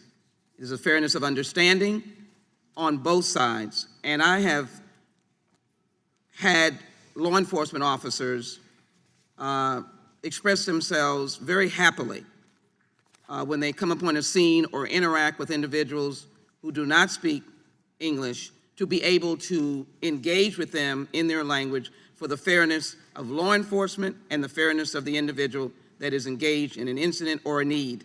And I think this is one that speaks to the needs at the border, and I'd ask my colleagues to support these two amendments. Safety, protection of all parties involved in the holding of individuals, human beings, at the border. With that, I yield. Gentlelady's time has expired. I withdraw my point of order. I'm advised that it is in order. Mr. Collins is recognized to strike last word. Thank you. I appreciate it. Look, the gentlelady from Texas and I, we disagree on this, and I've seen some of it. I think the biggest issues I have here are two things in particular. One, the bill already currently says that there will be, requires installation of video monitoring for detainee protection, which would basically be useless without preservation. I think that's inherent in the bill, but also what's not inherent in the bill. Again, showing why some of this needs to be actually had a hearing and actually worked on a little bit more is the parameters around that hearing. And without conversations with the Customs Border Patrol, we don't know what the capabilities are or the cost, which is another thing that we've conveniently skipped in much of the discussion today is the cost around this. Not saying these are good or bad ideas. The cost is something that we're not talking about as well as how this would actually be done. And as far as the Detainee Bill of Rights Amendment, it requires the Bill of Rights to include all rights afforded detainees in the bill. It requires it to be posted in all areas where the detainees are located and requires the indigenous language. The only question I have here, and I know there's been some discussions back and forth about this, is there's 68 indigenous languages spoken in Mexico alone. 21 Mayan languages in Guatemala, and that's just two of the countries. The United Nations, on one of their handouts, said that there are approximately 67,000 languages spoken around the world, including 4,000 indigenous languages. To include the indigenous language likely to be encountered by CBP, combined with a litany of new requirements imposed on CBP, would simply cover every wall that they have. I don't, for 1 second, disagree with the gentlelady's concern about this. My disagreement with is how this would actually be implemented without logical discussion with CBP, without getting their input, without having this done. I think her concern is genuine. I would never not believe that. I think the only problem in here is implementation, and that does present a problem. And especially when you're looking, for those of us who've dealt with this issue on many years for cameras and reporting, and also requirements, whether it be from officers on patrol to others, there is a huge cost and element here that you have to take into account. And then also, how will they manage this? Are they going to have to contract this out? Because this is not something they do now. Is this something they're going to have to contract out? Or are they going to have to employ these people themselves? I think these are just general questions that need to be asked. That's why I would oppose it. I understand the lady's concern, but I would oppose it in this. There's plenty of opportunities as the line goes down to make other amendments if we come forward. With that, I yield to Mr. Buck. I thank the gentleman for yielding. I just wanted the gentleman to, I wanted to share some information I learned that this past week when the American flag was torn down from an ICE facility in my home state of Colorado and defaced, and the Mexican flag was raised at that facility. One of our colleagues went and visited that facility and learned that there were immigrants from 57 different countries being held at that facility. Now, that doesn't mean that there would be 57 different languages, but there were certainly a number of languages, probably over 30 languages spoken. Those individuals being held, there was no one country that was represented by more than 12% of that population. So the idea that these facilities hold people that speak only a few languages is just not accurate. Exactly. I appreciate the gentleman, and I think that's also the other thing, and I know it's been discussed some conversation on how we can make that available. I think this just goes to show there is some more work to be done on this. This is not as simple as answer as having it there, because you have some remote facilities that may not have internet access or anything else to provide that extra access as we go forward. Again, do not question the desire of the gentlelady. I think the problem here is implementation, and that is something that we should always discuss when we're dealing with amendments or bills like this, is implementation. And there's a big enough problem with this bill overall that has not been discussed. So I appreciate the gentleman's concern in that. And with that, I do yield back.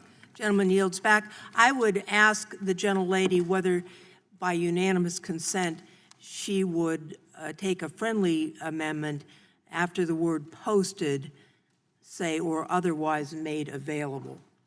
I would be happy to accept the gentlelady's friendly amendment. And the ranking member said he does not object to the languages either, although he may still have an issue with the amendment. I thank you. Madam Chair. So unless there's objection, are you reserving the right to object? No. Yes, I'll reserve the right to object. Thank you. I have a question, if I may. Correct. The part of the problem is, if you look at indigenous languages, whether it's in Mexico or the Northern Triangle, or even as we see folks coming from Africa or other nations, there's a significant number of those languages that you can't. That's why you they're made not. a friendly amendment. They're not written languages. Correct. Whether it may be a Point of order, hybridization of No, he has Creole. reserved the right to object. This is in order. Okay. And so they may be Creole or something. So when you put that language into this, my question is, how do you ensure that's still workable? Is my And question. if the gentleman would yield, Absolutely. the intent would be, you're right, some languages are not written, but through the miracle of technology, virtually every language can be translated. And so you might have the capacity, the amendment is intended to allow a verbal translation, for example, to be a Google Translator to the individual. That would not necessarily have to be a written language or posting. May I reclaim? Reclaiming, Yes, thank you. I understand that for many languages that's the case, but not for all languages. Look, I've been in some odd circumstances myself where I've been actually in Mexico. This happened to me once, where the common language between me and who I was talking to was Japanese, and so we spoke Japanese. The point I'm trying to make is I'm not sure how this gets implemented, and that should be a concern to us, and because not all languages actually have even Babbel, Google Translate, or something like that available to them. So I'm just raising that point, and it's not that I object, because I think it makes it better. So I will withdraw an objection, because I think that actually makes the amendment better. I just don't know how you make the underlying amendment work. so the point of order is withdrawn. The amendment to the amendment is unanimously adopted, and we will go on to the discussion of the amendment itself. The gentleman from Arizona had previously asked to be heard to strike the last word. I move to strike the last word. And I speak in favor of the amendments offered by Congresswoman Jackson Lee and in favor of the underlying bill, H.R. 3239, Humanitarian Standards for Individuals in Customs and Border Protection Custody Act. I want to thank our friend, Congresswoman Escobar, for her leadership in organizing a great delegation of members that attended El Paso on July 1st and 2nd to tour the El Paso and Clinton Border Patrol facilities. And earlier this year, I had the opportunity to visit the Border Patrol station in Nogales, Arizona, where people were also being detained. I'll continue to reflect on these experiences while I do my job here in Congress. As Americans, we uphold certain values: equality, justice, and respect for the rule of law, freedom of speech, and I can tell you that those American values were not present in the facilities that I visited. Those facilities, regardless of whether they were for short-term or long-term, should have standards that reflect these values and always keep the well-being of the individual in mind. That is why I am proud to be an original co-sponsor of 3239. This bill proposes what individuals in detention should be receiving. They should be receiving health screenings upon arriving at a CBP facility. They should receive those screenings promptly. They should be provided with interpretation services during their screenings if they need them. They should have basics while in the detention, including clean drinking water, a working toilet, hand washing station, private and secure shower, soap, toothbrush, toothpaste, and feminine products.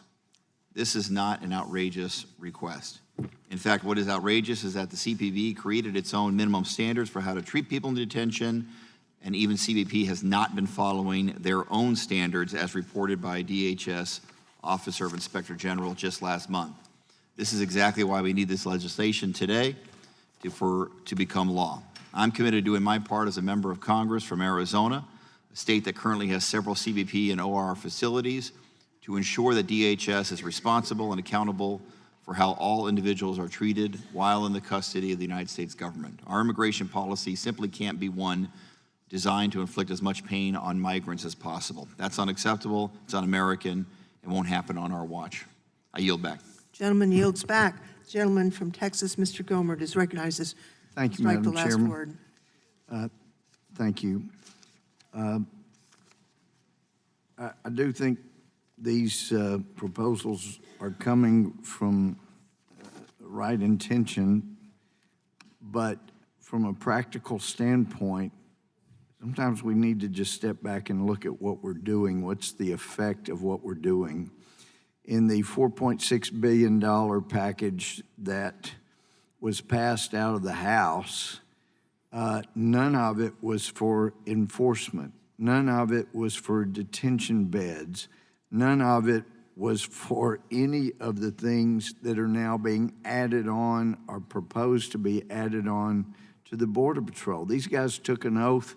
They're supposed to enforce our laws, and yet they're not only running into people from Capitol Hill urging lawbreakers to resist the people that we pay to enforce the law, but also without giving any more money. When they're short of money, they don't have the personnel. The cages that were built by the Obama administration have not been expanded to where are improved as we might hope. They're not being given the money to do their jobs, and yet we still, it's a wonder they hadn't all had nervous breakdowns. We keep adding requirements onto them when they don't have the money to do what they're already doing. And I know there's some people out there saying, we keep adding requirements without the money to do it. There are forces at work trying to break the system. I know there are people here that are more concerned about the individuals, but you got to look at what we're doing here. No money. They don't have enough to take care of the people that are there, and yet the encouragement that we're not going to secure our border, we're going to get to an amnesty, we're going to get to legalization, keep coming from all over the world. And, it is a problem. And especially the idea of posting or in some manner making information available in indigenous languages, that's going to cost a bunch of money figuring all this out. I mean, you got Wycliffe trying to interpret the Bible in different languages all over the world, and they can't get it all done in a timely fashion. It costs a fortune. So my concern is, we say we're concerned about the personal welfare of the individuals that are breaking our laws and being detained, and yet we keep adding requirements that will take away more money from the ability to do so.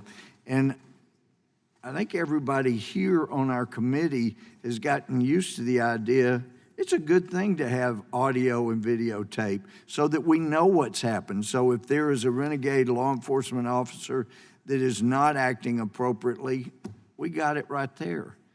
That is true everywhere except one place that I know of, and that's our Federal Bureau of Investigation.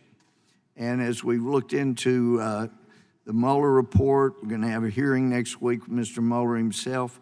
I continue to be amazed that what was considered at one time the preeminent law enforcement force in the country is the only one I know of. They don't want videotapes. They don't want audio tapes. All they want is the ability not to allow anybody to have audio or video tapes, and then they will write up what we call a 302, that memorializing a conversation and answers to questions, and so that when it comes to a trial or hearing, you've got people from this great law enforcement entity, the FBI, and an accused criminal. So my friend's amendment here brings back to mind, I hope that we could work across the aisle easily and push for video and audio recordings so we know what defendants and potential accused have said, and we're not forced to take just the word of an FBI agent. But that's the reason they hadn't gotten rid of 302s. They get to be the ultimate source on what somebody said. And so I appreciate very much the effort to memorialize these things, and I hope we'll expand it to the FBI after this. Thank you. I yield back. Gentleman's time has expired. The gentlelady from California, Ms. Bass, is recognized to strike the last word. Thank you, Madam Chair, and I do strike the last word. And let me first and foremost say that I support the Jackson-Lee amendments. In 2018, there were 9 migrant deaths that occurred during encountering Customs and Border Patrol, including 7-year-old Jacqueline, who died of dehydration and shock, and 8-year-old Felipe, who died from the flu while in CBP custody. In the first half of 2019, there were 10 deaths, including a 2-year-old who died from pneumonia and 16-year-old Carlos, who died from the flu. H.R. 3239 raises the bar on humanitarian standards at our southern border. As I have mentioned in previous hearings, I have been to refugee camps in South Sudan, in Uganda, and parents and family members are never separated from their children. But unfortunately, we don't have to look beyond our own front door to know what's the right thing to do. You wouldn't stand for poor treatment of your children, grandchildren, or family members. Your children and grandchildren need your loving arms to protect them from harm, to look out for their health, and to ensure they have what they need to grow into happy, healthy adults. Your children need you. Migrant children need their parents and family members too. Migrant children need to feel the familial heartbeat, smells, and voices that assure them that they are going to be okay. But we already know from our own experiences, migrant children are fleeing with their families, escaping interpersonal and state violence. Migrant children need protection from harm. They need the people who know how and have the resources to soothe and care for them. Your children and grandchildren need pediatric health assessments and appropriate medical attention. So do migrant children. Your child's pediatrician needs the equipment and medication for assessment, triage, and treatment. So do the health providers for migrant children. You wouldn't leave your child sitting in soiled diapers, and you wouldn't change your child on a filthy surface. Migrant children deserve the same care for their hygiene and health. You make sure your children and grandchildren have nutritious food that allows them to be energetic, happy, and healthy. You wouldn't allow your children or grandchildren's safety, nutrition, health, and hygiene needs to go unmet, because you know that that can lead to illness and deaths, like the deaths of at least 7 children who died after being detained at the border. We must dig the bar out of the ground for the humane and dignified treatment of migrants and raise it up to minimum international standards. Someone's loved one's life is at stake. I now yield my time to Representative Jackson-Lee. I thank the gentlelady, and I join her in, I will yield to you, Hank, if she's yielded to me. So let me just make just a few comments. I thank the gentlelady for her commitment to this whole issue, and I also thank her for support of the Jackson-Lee amendments. I just clearly want to say that who would doubt that we need this bill by Dr. Ruiz, and I thank him so very much, the Humanitarian Standards for Individuals in Customs and Border Protection Custody Act. I thank the gentleman on the other side of the aisle, my good friend, for removing his objection.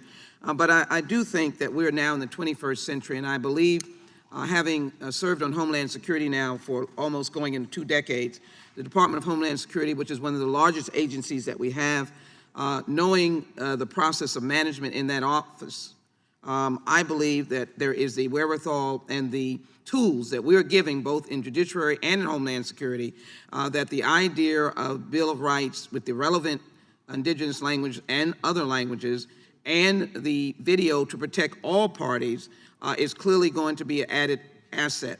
I close by saying with new technology, you can draw down languages, and there are a finite number of languages, in particular in the larger populations, that at this point in the surge that's coming across the border will be able to be managed by the Department of Homeland Security.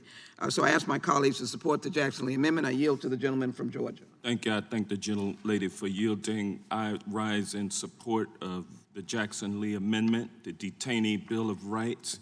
It's in keeping with our values, and our values are represented by the United States flag, which one of my colleagues mentioned had been vandalized, taken down, and replaced in our country with another flag, with another country's flag. I don't support that, but I will say that we have not been living up to the values that our flag exemplifies for years now.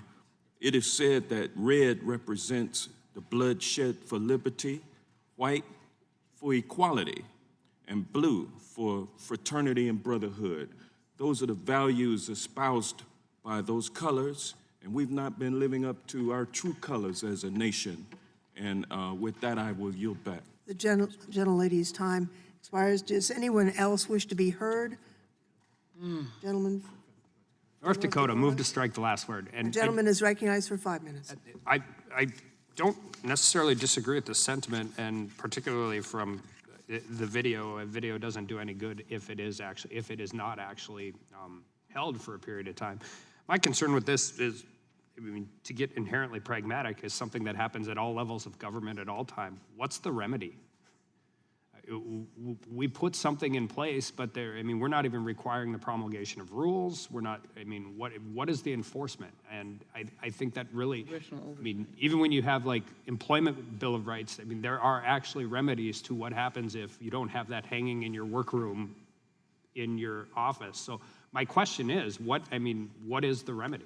Would the gentleman yield? Yeah, absolutely. I think you asked a very, very important question. What I would argue is, what has the voices been saying across the nation? The Congress should do something.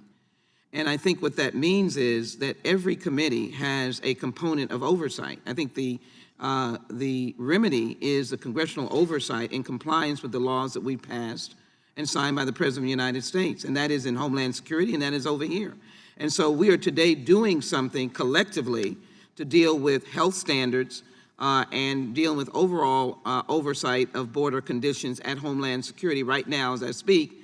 And so I would just simply say to you, it'll be the oversight that we will offer. We have a responsibility now to step it up. Now, these bills pass, we will have, with Congresswoman Loughran and her leadership, you can be assured that we will be steadfast in monitoring that. And so violations of laws that we have fit under the general framework of the oversight of the Department of Homeland Security. Failure to comply means that they're derelict of duty, and there are responses to that, which is the oversight of the United States Congress. I yield to the gentleman. I thank you for allowing me to. Thank you, and I appreciate that, because I should have said, excluding congressional oversight, what is the remedy? Because I agree with that. Anything we pass, we have oversight over, but when you're doing very specific requirements, particularly when you're dealing with the language that is indigenous language, and now with the amendment we've adopted, and there's very specific requirements, and I've thought about this at government from county, state, federal level, so controversial issues, mundane issues, it's not that. It's just, I have a very difficult time supporting anything that has this many specific requirements without at least having a rulemaking authority to actually describe what the remedy is if it is violated. So with that, I yield back. Would the gentleman yield just briefly? Yes, ma'am. And I know you don't intend to suggest that the Department of Homeland Security would violate the laws that we pass here. And because the president takes an oath to see that the laws are faithfully executed, it's our expectation that the laws, if this were to become law, would be executed and by this department, just as any department would follow the law, and I thank you for yielding. Yes, ma'am. Particularly with, the second one's fairly specific. The first one, has some significant ambiguity to it, particularly with the amendment we've accepted. So with that, I yield back. Gentleman yields back. Unless there's further debate, the question is on the amendment. Those who are, as amended, those who are in favor will say aye. Aye. Those who are opposed will say no. In the opinion of the chair, the ayes have it, and the amendment is agreed to. Are there amendments? Are there further amendments to the amendment in the nature of the substitute? Mr. Buck has asked for a recorded vote on the Jackson-Lee amendments, and so we will have a recorded vote. Mr. Nadler? Ms. Lofgren? Aye. Ms. Lofgren votes aye. Ms. Jackson-Lee?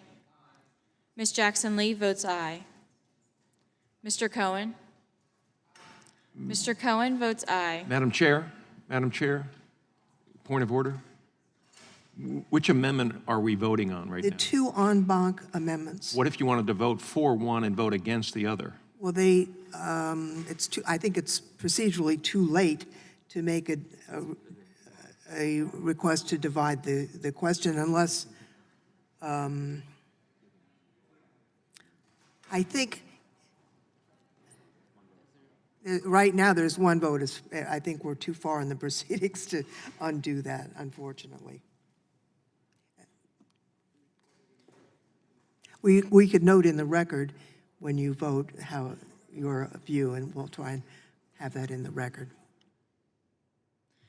Mr. Johnson of Georgia? Mr. Johnson of Georgia votes aye. Mr. Deutsch?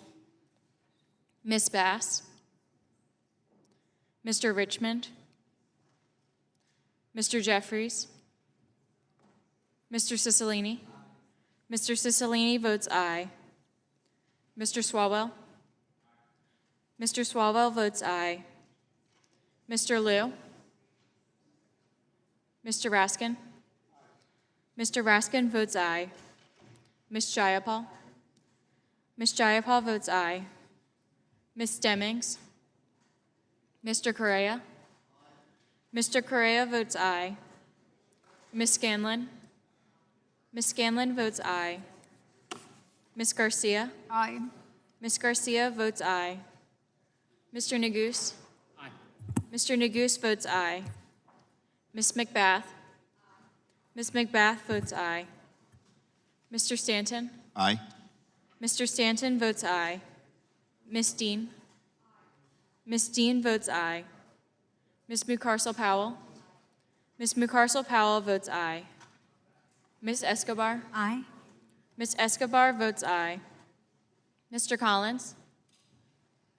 Mr. Sensenbrenner? Mr. Shabbat? Mr. Gomert? Mr. Gomert votes no. Mr. Jordan? Mr. Buck? Mr. Buck votes no. Mr. Ratcliffe? Ms. Roby? Ms. Roby votes no. Mr. Gates? Mr. Gates votes no. Mr. Johnson of Louisiana? Mr. Johnson of Louisiana votes no. Mr. Biggs? Mr. Biggs votes no.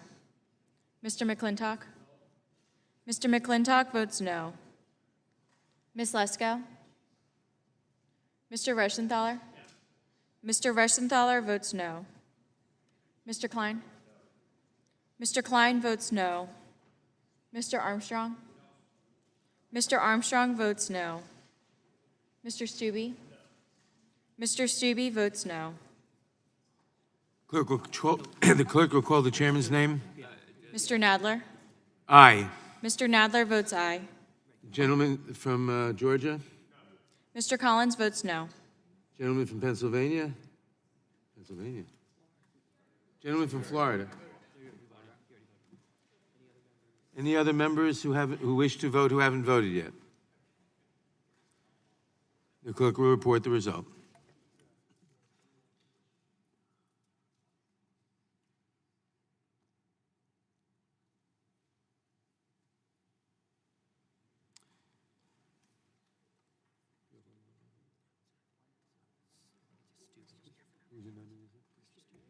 Mr. Chairman, there are 18 ayes and 12 noes. The amendment is not agreed to.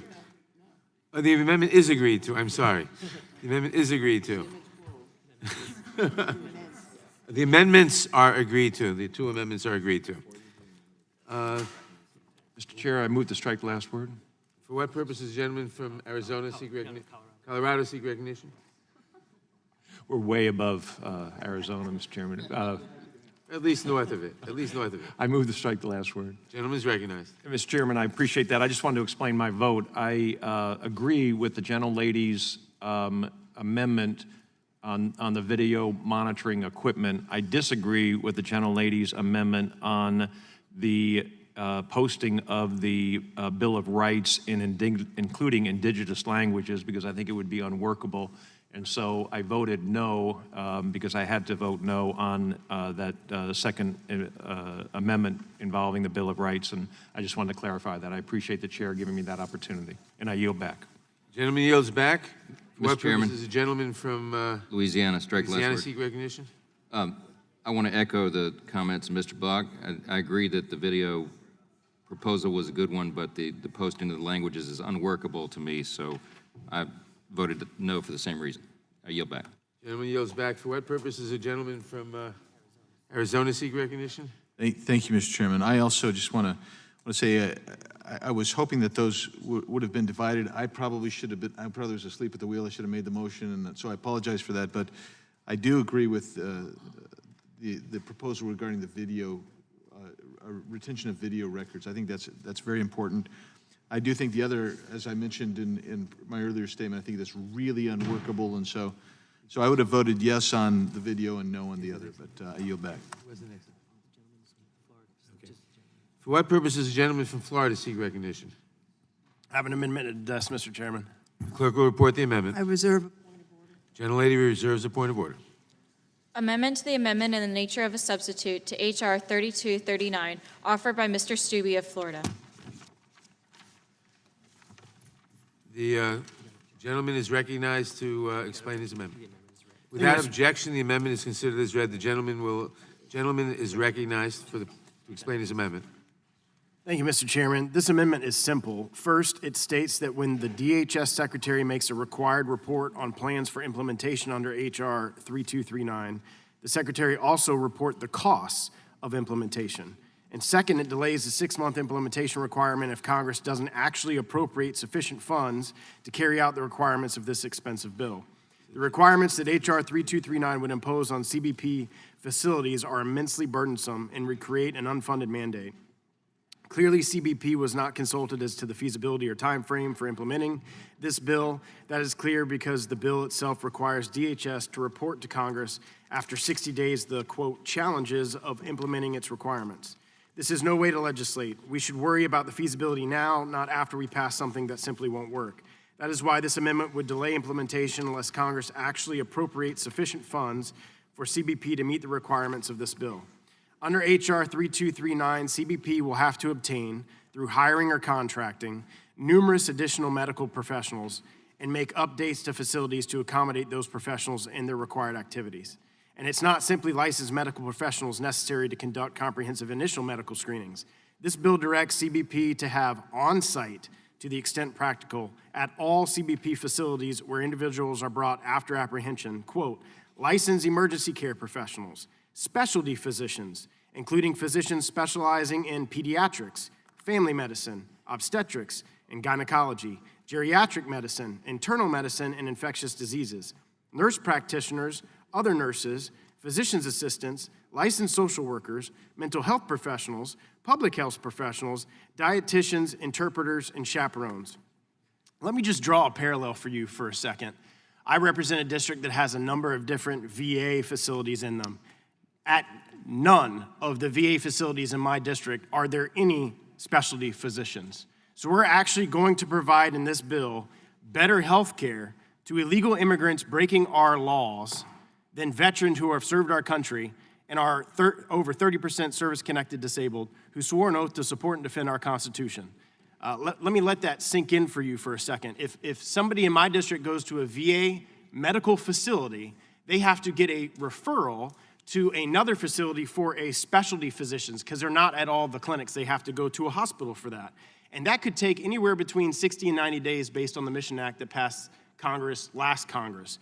The time requirements in this bill for these specialty physicians is 12 hours after detainee's arrival at a CBP facility, but not later than 6 hours after detainee's arrival if it's a high priority individual. Furthermore, if they have psychiatric issues, on page 6 of the bill, that is required as well within those timeframes. Veterans are having to wait 60 to 90 days to get the type of treatment that they deserve. We have 35 veterans just last year that committed suicide in a veteran-approved licensed facility. We have 21 veterans a day that are committing suicide because they have to wait 60 to 90 days to get treatment. And so we're gonna allow legal immigrants only 6 hours to 12 hours to get specialty physicians. The requirements of H.R. 3239 applies across all CBP facilities, not just Border Patrol stations. CBP would have to implement the requirements at ports of entry, including ports on the land borders, but also seaports, airports, checkpoints, and forward operating bases operating in remote areas. CBP would also have to retrofit or build out new buildings at many facilities in order to meet the extensive requirements of this bill. Clearly, the cost of implementation will be extremely high, yet H.R. 3239 does not even authorize additional funds. How is the DHS to implement H.R. 3239 within 6 months? It's simply unrealistic. Therefore, I propose this amendment to ensure that DHS is only required to implement this bill within 6 months, provided that Congress has funded its implementation. I urge my colleagues to vote for this amendment to ensure that we are not creating an unfunded mandate that will simply be used to malign the men and women of CBP on the front lines of meeting a true crisis. If my colleagues are content to pass a mere messaging bill that doesn't even authorize funding for its mandates, they should vote against this amendment. But if they are serious that these onerous and burdensome requirements actually be implemented by DHS, the least they can do is pay for it. That is the amendment. I yield back. Gentleman yields back. The gentlelady does not insist on a point of order. I recognize myself in opposition to the amendment. We have a crisis. Children are dying. People are being tortured. The amendment, in essence, says that we should continue child abuse and should continue torture indefinitely until Congress comes up with other funds, because we have to continue torturing and killing children lest it be an unfunded mandate. It's offensive. Second of all, Congress just finished passing $4.5 billion, which can be used for this purpose. This bill will cost nothing like $4.5 billion, but a small fraction of it, and it should have been done previously already. The gentleman mentions that construction has to occur. The gentlelady from California, the chairwoman of the committee, of the subcommittee, pointed out that during the Obama administration, 2014, a facility was constructed in 10 days. If we want to stop torturing the children and the adults, we can do so. The funds have already been appropriated. We ought to do so. And the fact the gentleman alleges that veterans are getting poor medical care, well, then we ought to change that. If veterans are not getting proper medical care, we ought to give them proper medical care. But it is not a license to torture children and other people at the border. Second of all, the gentleman says that these people are illegal aliens. Some of them are. Some of them will not get political asylum. Some of them will. These people are mostly applicants for political asylum. A lot of them will get political asylum. They're entitled to political asylum under our law. They're not illegal aliens. The fact that the administration, by refusing people entry at ports of entry, is forcing people to cross the border illegally, does not say that they should not have been admitted legally, if not for the illegal policy of the administration in refusing asylum applicants entry at the legal border crossing point, forcing them to cross not at an entry point. And many of those people who cross not an entry point have perfectly valid legal claims for asylum, and upon adjudication will get asylum. The fact that we don't have enough resources, we haven't provided enough resources for enough immigration judges and for other procedures to speed it up, is not their fault. And we should not torture people and children at the border, period. It's a disgrace in our country that we've been doing so, and we ought to stop it. This bill will at least provide for proper medical evaluation and screening and treatment right away. It will stop kids from dying at the border. It's the least we can do, and it's not an unfunded mandate. We just passed $4.5 billion, which can be used for this, and if it were an unfunded mandate, so what? Mr. Chairman. The gentleman yield. The Gentlelady from California.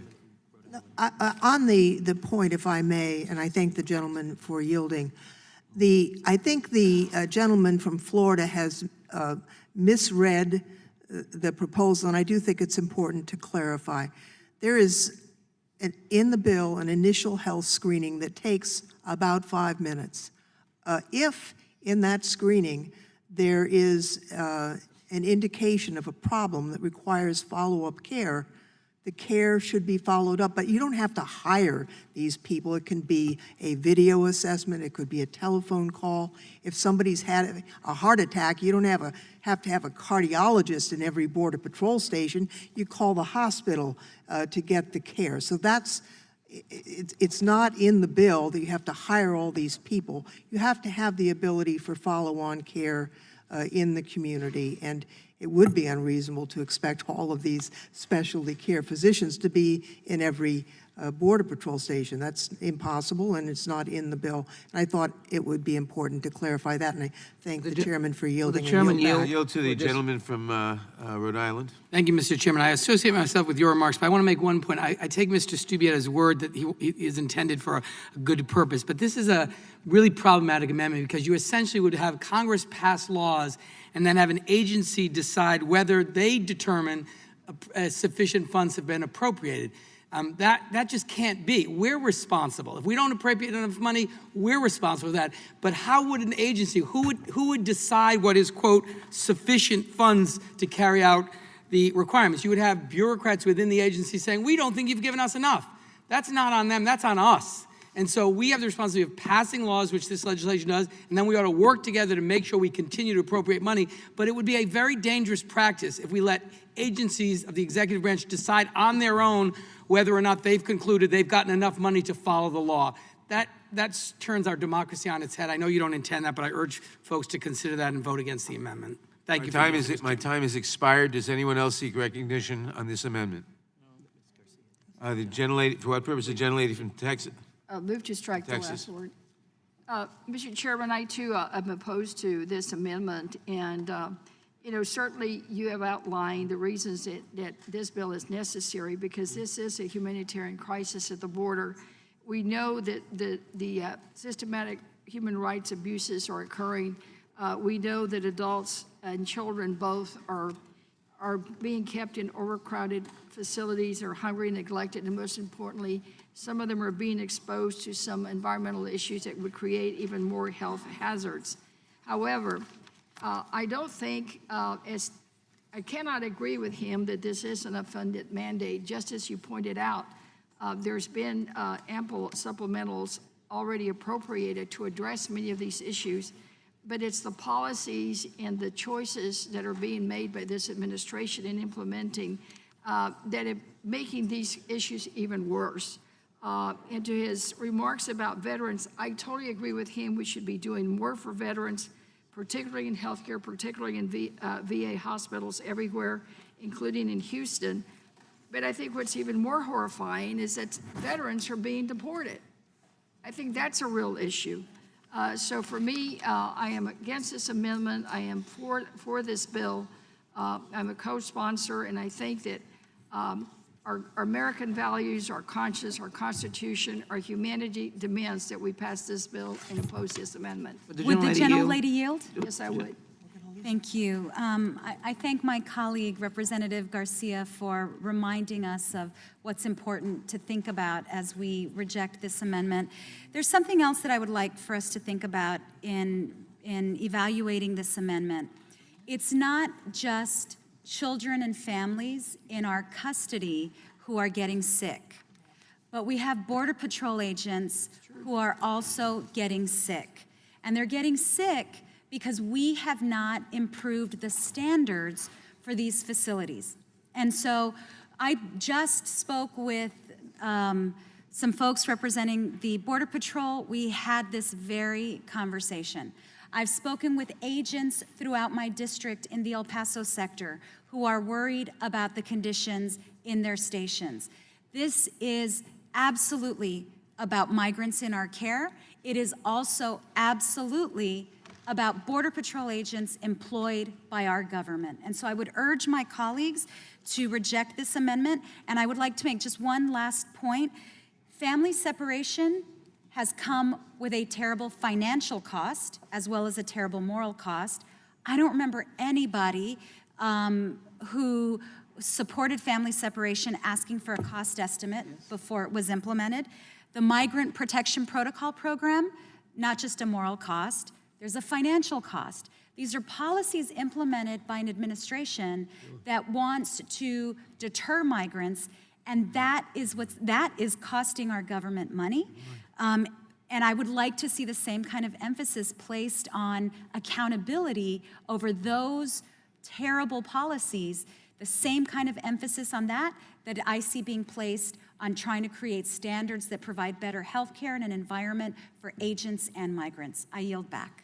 The gentlelady yields back. Does anyone else seek recognition on this amendment? The gentleman from North Dakota. For what purpose do you seek recognition? I seek recognition to yield time to my colleague from Florida. Move to strike the last word. Move to strike the last word. Gentleman's recognized. Yield to Mr. Stubbe. I thank the gentleman for yielding. I just want to respond to the contention that I didn't read the bill correctly. If you look at page 8, and I'll just read line 22 through 24, all of those listed physicians that I elicitated in my remarks shall be located on site to the extent practicable, or if not practicable, shall be available on call. Now, I've only been a lawyer for 15 years, but shall means shall. And on-call, to me, means on-call in the sense that they have to be there within a certain period of time, those timeframes that are provided for in the bill previously.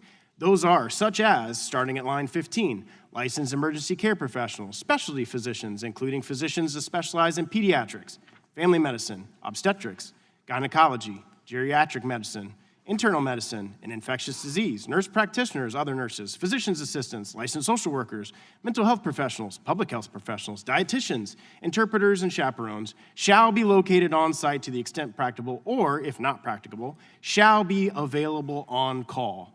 I wish that any of the veteran clinics that I have in my district had any of these people either located on site or on call. In my district, you have to drive about 2.5 to 4 hours to Bay Pines to get any of these listed physician specialties. Gentleman yield.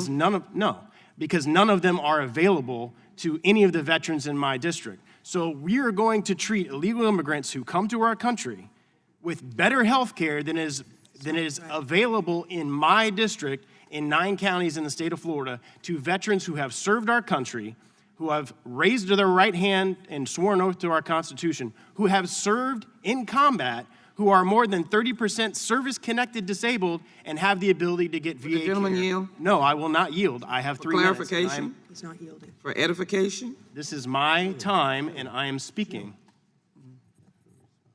Would the gentleman just yield for 1 second? No. I'll yield when I'm done. Thank you, Mr. Stubbe. Gentleman controls the time. Anybody else?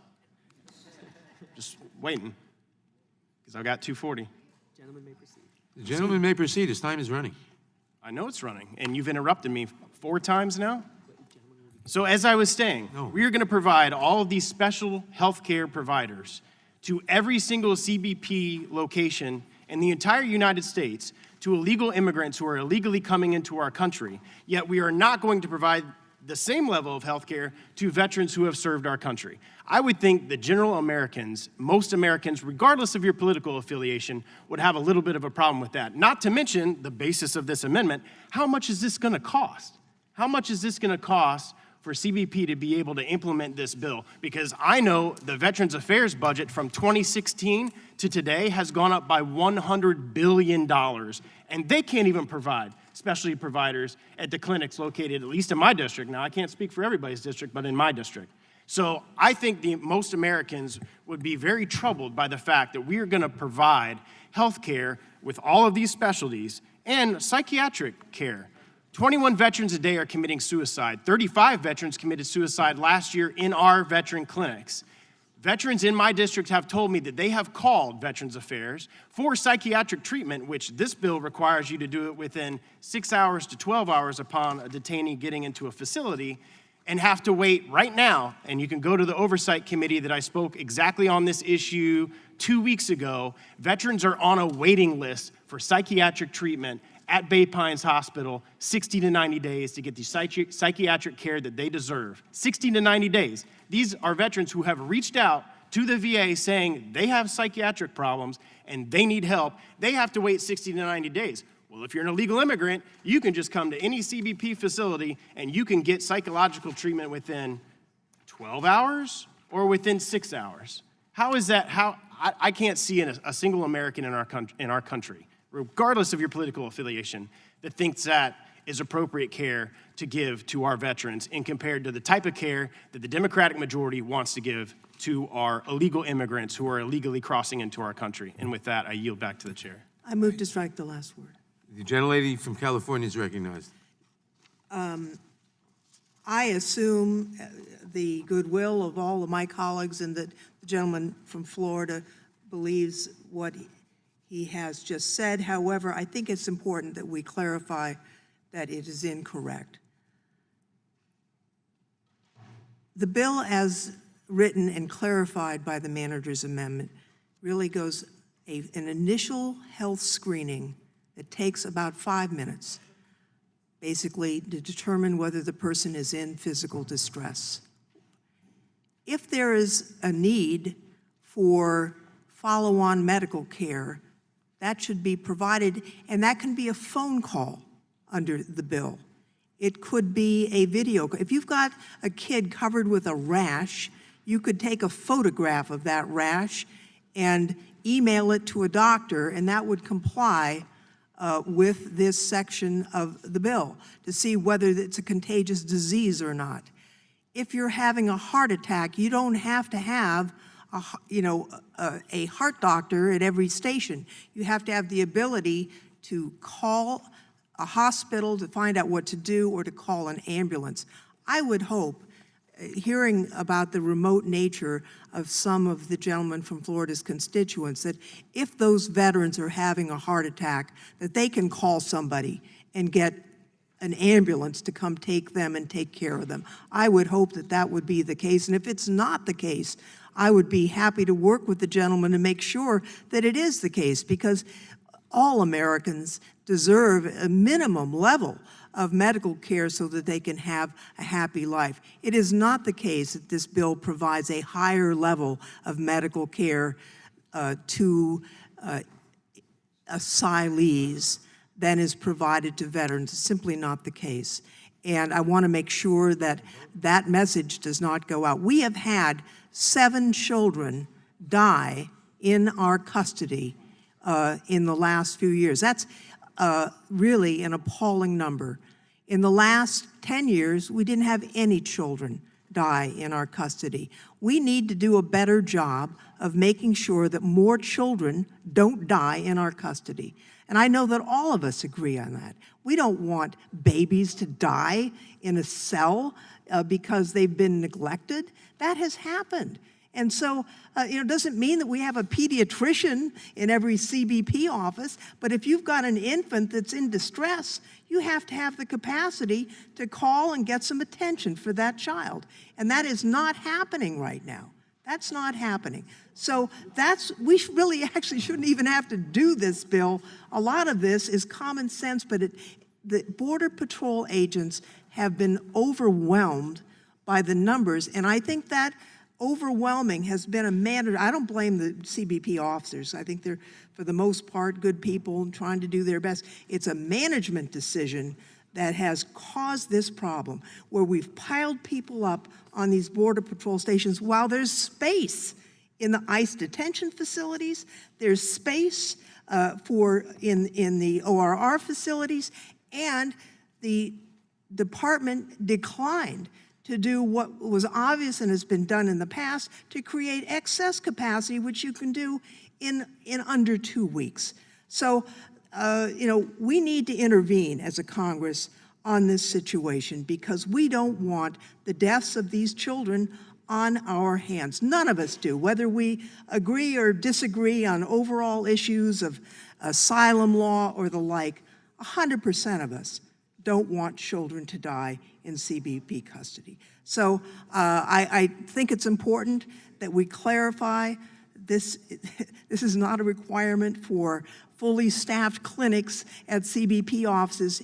It is a requirement that you make a phone call if somebody's in distress, that if somebody's having a heart attack, you call an ambulance, that you do some initial screening to find out whether people are in trouble or not. And we have had reports and members who've personally seen newborns in these cells, which is the last place in the world a brand new baby ought to be. So I recognize the concern the gentleman has expressed about veterans. I'm not on the Veterans Affairs Committee, obviously, but I would hope if the situation is as dire for the vets in his district, that we could work together across the aisle to improve that situation. This bill has nothing to do with that, and I yield back. I have a point of order. The point of order would be, sir? You just took care of it. I was asking whether the chair had been abandoned, but I assume that it has not now, so thank you. And the time has expired. Does any other member wish to be heard? Thank you, Madam Chair. I'd like to yield the remainder of my time to my colleague, Mr. Biggs. Mr. Biggs is recognized. Thank you, Madam Chair. I just want to make a couple comments about the amendment that we're dealing with today. When I look at the language and I read this, and we're talking about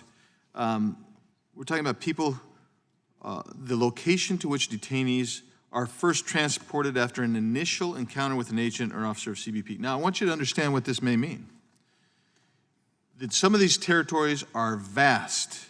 I mean, literally, you have the Sassabee Station comes to my mind, the Antelope Well Station in Arizona. These are ports of entry that are, any other person would say, these are just really so far removed and remote. And so and it says that they're going to provide the initial medical intake. That seems to be fine. I don't think anybody has any problem with that. But the onerous part comes here when it says appropriate transportation to medical facilities in the case of a medical emergency. On page 8, this is of the ANS. In case of a medical emergency or an on-call service with the ability to arrive at the CBP facility within 30 minutes. That's necessary. You have to have the ability to arrive within 30 minutes. So I appreciate what the chairwoman said when she said that you can have some video conferencing and whatnot, but this requires the ability to arrive at the CBP facility within 30 minutes. Now, the reason that this is important is because in the gentleman's amendment, he referenced page 8, and his concern there. If you look in lines 22 through 24, it says, these people shall be located on site to the extent practicable. And I think all of us would say there's really no way that that it's practicable for all these people to be there. Or if not practicable, shall be available on call. Well, we've just defined what on call is on lines 5 through 8 of page 8. And that's really to be able to arrive in 30 minutes. That makes this aspect of this virtually unworkable, at least in the great Southwest of Arizona, where some of these facilities that individuals first encounter are really, really remote. You have to realize it might take for backup, you will have a single CBP agent out there, and there's no radio communication for that individual to make to someone else. If they need backup, it might take 2.5, 3 hours to get backup. And they're going to put somebody in a facility, and this bill would say, you better have the capacity to get somebody there on call within 30 minutes. We haven't defined on call to mean some kind of video circumstance, and that's the problem I see with this. I think that the gentleman's amendment is well taken, and with that, I'm going to yield back to Mr. Reschenthaler. It's his time, so I'll yield back to Mr. Reschenthaler. Would the gentleman yield? I yield. Just for clarification purposes, on line 8, in the case of a medical emergency, and a heart attack in a remote area, and this would be at a forward station, which you're describing, and that are in remote areas, there are air ambulances that will come not only for someone having a heart attack at a forward station, I would hope, whether it's a Border Patrol agent, whether it's a detainee, or whether it's a farmer next door, if you're having a heart attack, we're going to want to get an air ambulance in there.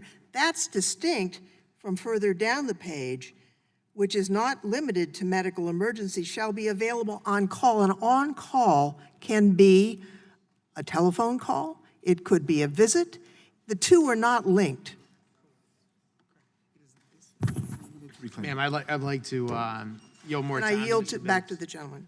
Thank you, Mr. Reschenthaler. I'll say this.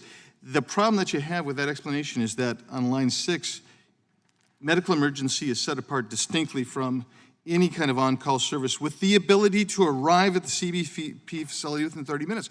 It actually defeats the very thing you just talked about. So, having taken helicopters from one facility to another, I can tell you there are facilities in Arizona that you cannot get there with a helicopter to air evac somebody in less than 45 minutes to an hour, sometimes 2 hours, and get them to a facility. That's a problem that you have here because you, on line 6 through 8, after the word or, you've really defined what on-call means, and that means to be within, be able to get there in 30 minutes. That's the problem that I see with this bill, and I thank the gentleman for yielding. And the gentleman's time has expired. Unless there are further discussion, the question will come on the amendment. All those in favor of the amendment will signify by saying aye. And all those opposed will say no. No. In the opinion of the chair, the noes prevailed. I ask for a roll call vote. A roll call will be called by the clerk. Mr. Nadler? Ms. Lofgren? No. Ms. Lofgren votes no. Ms. Jackson Lee? No. Ms. Jackson Lee votes no. Mr. Cohen? Mr. Johnson of Georgia? No. Mr. Johnson of Georgia votes no. Mr. Deutsch? Mr. Deutsch votes no. Ms. Bass? Mr. Richmond? Mr. Jeffries? Mr. Cicilline? Mr. Swalwell? Mr. Swalwell votes no. Mr. Liu? Mr. Raskin? Mr. Raskin votes no. Ms. Jayapal? Ms. Jayapal votes no. Ms. Demings? Mr. Correa? Ms. Scanlon? Ms. Scanlon votes no. Ms. Garcia? No. Ms. Garcia votes no. Mr. Neguse? Mr. Neguse votes no. Ms. McBath? Ms. McBath votes no. Mr. Stanton? No. Mr. Stanton votes no. Ms. Dean? No. Ms. Dean votes no. Ms. Mucarsel Powell? No. Ms. Mucarsel Powell votes no. Ms. Escobar? No. Ms. Escobar votes no. Mr. Collins? Mr. Collins votes aye. Mr. Sensenbrenner? Mr. Shabbat? Mr. Gomer? Mr. Jordan? Mr. Buck? Mr. Buck votes no. Mr. Buck votes yes. Mr. Ratcliffe? Ms. Roby? Ms. Roby votes aye. Mr. Gates? Mr. Gates votes aye. Mr. Johnson of Louisiana? Mr. Biggs? Mr. Biggs votes aye. Mr. McClintock? Ms. Lesko? Mr. Reschenthaler? Mr. Reschenthaler votes aye. Mr. Klein? Mr. Klein votes aye. Mr. Armstrong? Mr. Stubbe? Mr. Stubbe votes yes. Are there other members? Mr. Jordan? Mr. Jordan votes yes. Mr. Cohen? Mr. Cohen votes no. Mr. Correa? Mr. Correa votes no. Are there other members who wish to vote or to change their votes? If not, then the clerk will report.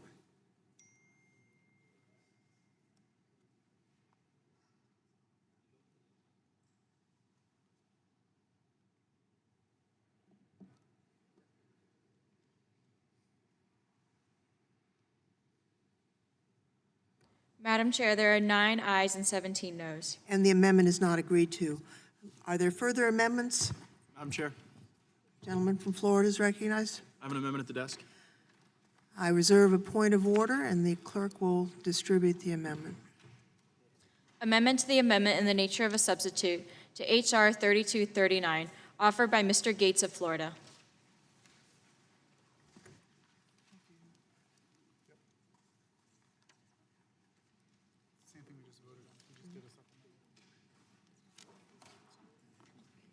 The gentleman is recognized for 5 minutes in support of his amendment. Thank you, Madam Chair. And I am so encouraged that earlier in this hearing, Chairman Nadler, on behalf of all members on the committee, indicated that you stand with the proposition of a maintained CBP entity within our government, and that you stand against the position of the squad, which has been repeatedly identified as seeking to abolish the Department of Homeland Security, CBP, and ICE. So thank you so much for standing with the good people of CBP, that they need to be able to continue to exist and do their important work. Thank you for speaking out against the squad, and I truly appreciate the chairman, in response to my prior amendment, indicating that every member of the Judiciary Committee on the majority side would oppose the abolition of CBP, and that is merely the view of the squad.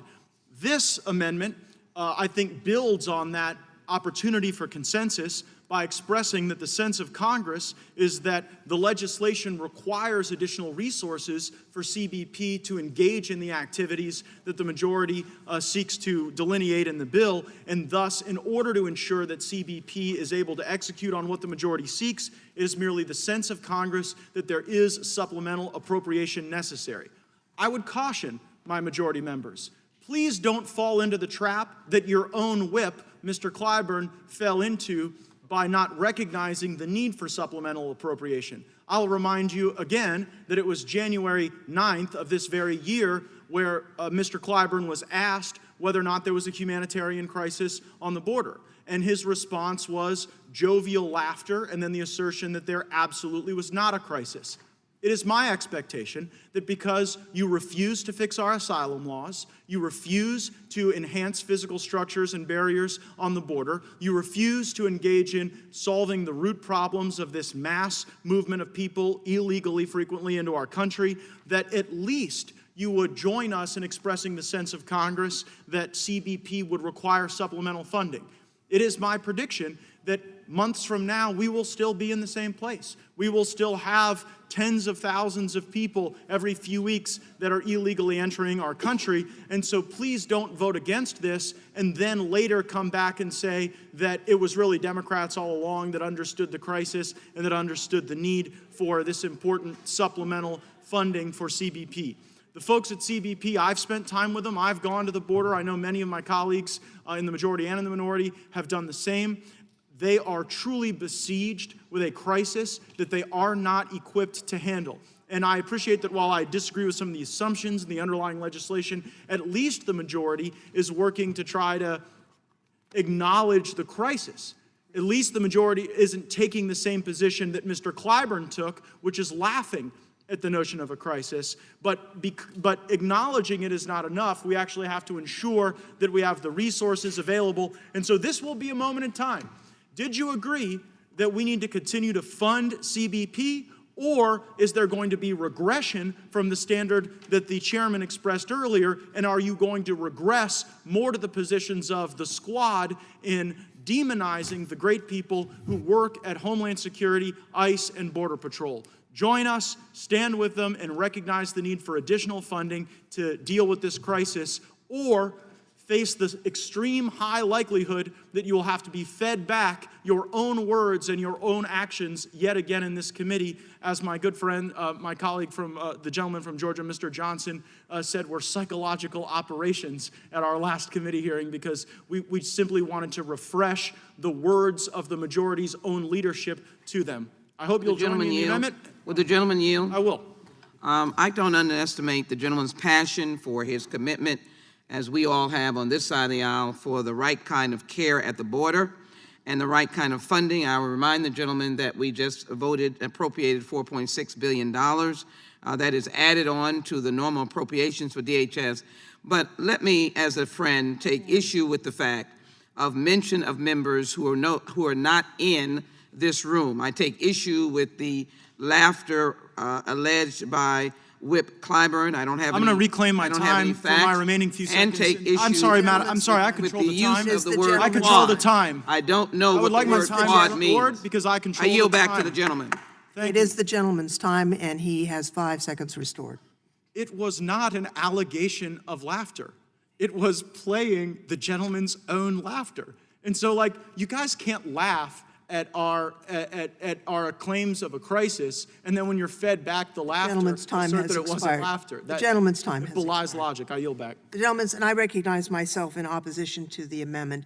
I hope that we can have, I mean, obviously, members can say what they wish, but we did have a very robust discussion about funding and this bill in the last amendment, and hopefully we might not have to duplicate that. I would note that the sense of Congress actually provides no force of law.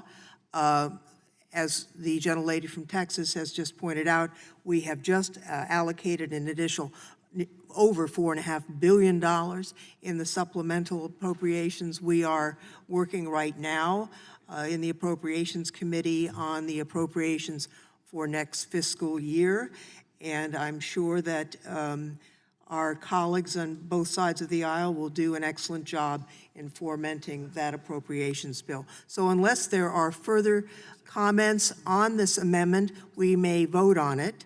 Seeing none, all those in favor of the amendment will say aye. All those opposed will say no. No. In the opinion of the chair, the noes have it. Madam Chair, I request a recorded vote. And the gentleman has requested a recorded vote, and the clerk will call a recorded vote. Mr. Nadler? Ms. Lofgren? No. Ms. Lofgren votes no. Ms. Jackson Lee? No. Ms. Jackson Lee votes no. Mr. Cohen? Mr. Cohen votes no. Mr. Johnson of Georgia? Mr. Deutsch? Mr. Deutsch votes no. Ms. Bass? Mr. Richmond? Mr. Jeffries? Mr. Cicilline? Mr. Swalwell? Mr. Swalwell votes no. Mr. Liu? Mr. Raskin? Mr. Raskin votes no. Ms. Jayapal? Ms. Jayapal votes no. Ms. Demings? Mr. Correa? Mr. Correa votes no. Ms. Scanlon? Ms. Scanlon votes no. Ms. Garcia? No. Ms. Garcia votes no. Mr. Neguse? Mr. Neguse votes no. Ms. McBath? Ms. McBath votes no. Mr. Stanton? Mr. Stanton votes no. Ms. Dean? Ms. Dean votes no. Ms. McCarcel-Powell? Ms. McCarcel-Powell votes no. Ms. Escobar? No. Ms. Escobar votes no. Mr. Collins? Mr. Collins votes aye. Mr. Sensenbrenner? Mr. Shabbat? Mr. Gomert? Mr. Jordan? Mr. Jordan votes yes. Mr. Buck? Mr. Buck votes aye. Mr. Ratcliffe? Ms. Roby? Ms. Roby votes aye. Mr. Gates? Mr. Gates votes aye. Mr. Johnson of Louisiana? Mr. Biggs? Mr. Biggs votes aye. Mr. McClintock? Ms. Lesko? Ms. Lesko votes aye. Mr. Reschenthaler? Mr. Reschenthaler votes aye. Mr. Klein? Mr. Klein votes aye. Mr. Armstrong? Mr. Stubbe? Mr. Nadler? Mr. How are we voting on this? No. Mr. Nadler votes no. Anyone else? Are there any other members who wish to be recorded or haven't been recorded? Has Mr. Neguse been recorded? The clerk will announce the result.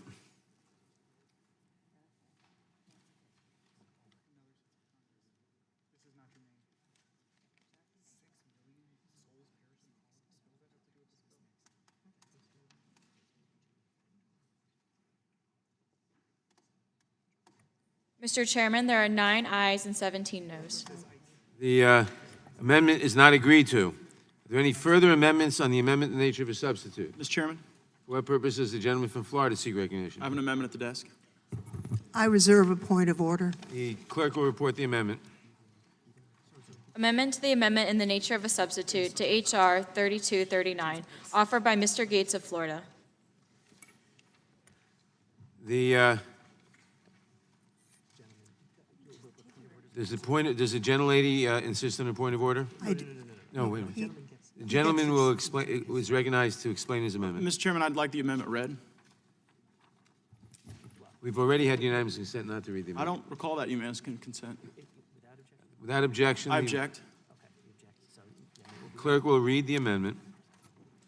Amendment to the amendment in the nature of a substitute to H.R. 3239, offered by Mr. Gates of Florida. On page 1, after line 6, add the following. Section 15, Sense of Congress. On page 17, after line 9, add the following. Section 15, Sense of Congress. Whereas over 6 million souls perished in the Holocaust, and whereas the Nazi death camps were autocracies unparalleled in human history, and we must never forget this monstrous evil end, whereas the Mr. choice Chairman, to come to America. Mr. Chairman, The clerk will suspend. For what purpose does the gentlelady seek recognition? having had the chance now to review this, I do insist on my point of order. You will state your point of order. Point of order is that this amendment is not germane to the underlying bill. It relates to ICE detention facilities as well as foreign policy and historical items that are unrelated to the underlying bill and is beyond the scope of the bill. The gentleman is recognized to be heard on the point of order only. Yes, thank you, Mr. Chairman. To the point, the underlying legislation speaks to the operations and activities of the Custom and Border Patrol, and it would seem entirely germane to express the sense of Congress that the people that would be carrying out the humanitarian assistance and would be transferring vulnerable people into the care of medical professionals are not associated with Nazis or concentration camps or death camps. That would seem inherent in the review and the reflections of the Congress on the underlying bill, and it would seem inappropriate to move legislation forward on the utility of the Custom and Border Patrol and their operations in the absence of expressing our clear viewpoint that they are not running concentration camps, that there is no valid comparison to the tropes of Nazi Germany. And to speak further to the point, I would yield to my colleague from Arizona, Mr. Biggs. The gentleman is not permitted to yield. He was recognized only for the point, only for the purpose of debating the point of order, and for only that purpose. Point of parliamentary inquiry? Has the gentleman finished? I have a parliamentary inquiry. The gentleman will state his inquiry. Mr. Chairman, would it be parliamentary appropriate to yield to another member for the purpose of speaking to the point? No, he has to get his own time. No, it is not. Very well. I yield back. Gentleman yields back. I am prepared to rule on the point. The chair is prepared to rule on the point of order. The point of order is well taken. This amendment is way out of the scope of the bill. The amendment deals with a different subject matter and purpose. The amendment deals with a different subject matter and purpose and would broaden the measure beyond the current scope. The bill deals with medical facilities and personnel availability being supplied to certain people under detention. The amendment deals with a different subject matter entirely. The amendment is therefore out of order. Point of order. For what purpose does the gentleman seek? I have a point of order. The gentleman will state his point of order. Thank you. My point of order is the motion on the germaneness issue put forward by the representative from California was premature. The point of order. Yes, I'm sorry. Yes, your point of order. Exactly. It was premature in the sense that we had not completed reading the amendment, and normally, what the process normally is to bring the amendment forward, take it by unanimous consent, and then those types of amendments, or excuse me, objections go forward. I would assert that that was premature. I don't know if that was made as a point of order or not, but I'll rule against it if it's a point of order. Well, I'll rule against it if it's a point of order on the grounds that the objection was timely made and did not have to wait. It was timely made. The amendment is out of order. We're prepared. Are there any other amendments? Then the question occurs on the amendment in the nature of a substitute. The Chair, I move to strike the last word on the bill, underlying bill. On the amendment in the nature of a substitute. On the amendment in the nature of a substitute. Gentleman gentleman is recognized. I thank the Chair, and I want the Chair to know that I approach this matter delicately, but I think it's necessary to approach the matter and to discuss this issue. Last week, the Chair referred to United States government personnel as having committed negligent homicide. This week, the Chair, in this hearing, the Chair referred to United States government personnel as having committed torture. There was a time, not too long ago, before I was in Congress, I believe the Chair was in Congress at the time, where the administration made a decision on enhanced interrogation techniques, ran that decision by the U.S. Department of Justice, got a legal opinion on it, and conducted certain interrogation techniques that some thought were torture and some thought were enhanced interrogation techniques. That was a legitimate discussion. It was not something that was thrown out frivolously. It was something that concerned the integrity of this country and our values. What the Chair has done in this hearing, the Chair has accused United States government personnel of having violated international law, of purposefully engaged in torture, purposefully engaged in the, and again, the previous discussion was involving trying to obtain information to save American lives. There has been no such allegation here. I think that when you look around this room and you see the portraits of the individuals that have served as chair of the Judiciary Committee, it demeans the position of chair to make allegations, unfounded allegations like that, allegations where there is no credible evidence of intent to commit the crimes that the chair is identifying. And I would ask the chair to clarify his remarks so that we don't have on the record allegations like that. I have been in 2 or 3 hearings now with the chair of the Immigration Subcommittee. We have heard about the concerning conditions that exist because of overcrowding. We may disagree about the causes of those conditions, but we have heard about those conditions. Not once did the chair of the subcommittee, not once did she allege that there was negligent homicide. Not once did she allege that there was torture. We all agreed in the committee that we would not want to see these conditions in America, that we would not want to see migrants or anybody else held in the kinds of conditions that existed. We disagreed about some of the reasons for those conditions. But to use the word torture, to use the word negligent homicide, I think is above what the facts present to us. And as I said, I think it demeans the position of chair. And I ask the gentleman to clarify his remarks. And I yield to the gentleman from Florida at this time. Thank the gentleman for yielding. I associate myself with his comments. And I think what highlights the absurdity of the positions taken by the majority in this hearing is that the majority has functionally said if we do not pass this bill, then children will be subject to torture. And what the bill provides are government-sponsored dietitians. Now, I think most Americans would agree that there is a vast delta between being tortured and having a government-paid-for dietitian. We probably got people in my district who would take a government-sponsored dietitian. Heck, I might need one myself. There might be a few other folks around here that would benefit from a government-sponsored dietitian, but I don't think that reflecting on the conditions in these circumstances as torture and then saying that the antidote are all of these entitlements that are provided in the bill is appropriate for the committee. And I yield back. And I yield back. The gentleman yields back. I will take a point of personal privilege since to reply.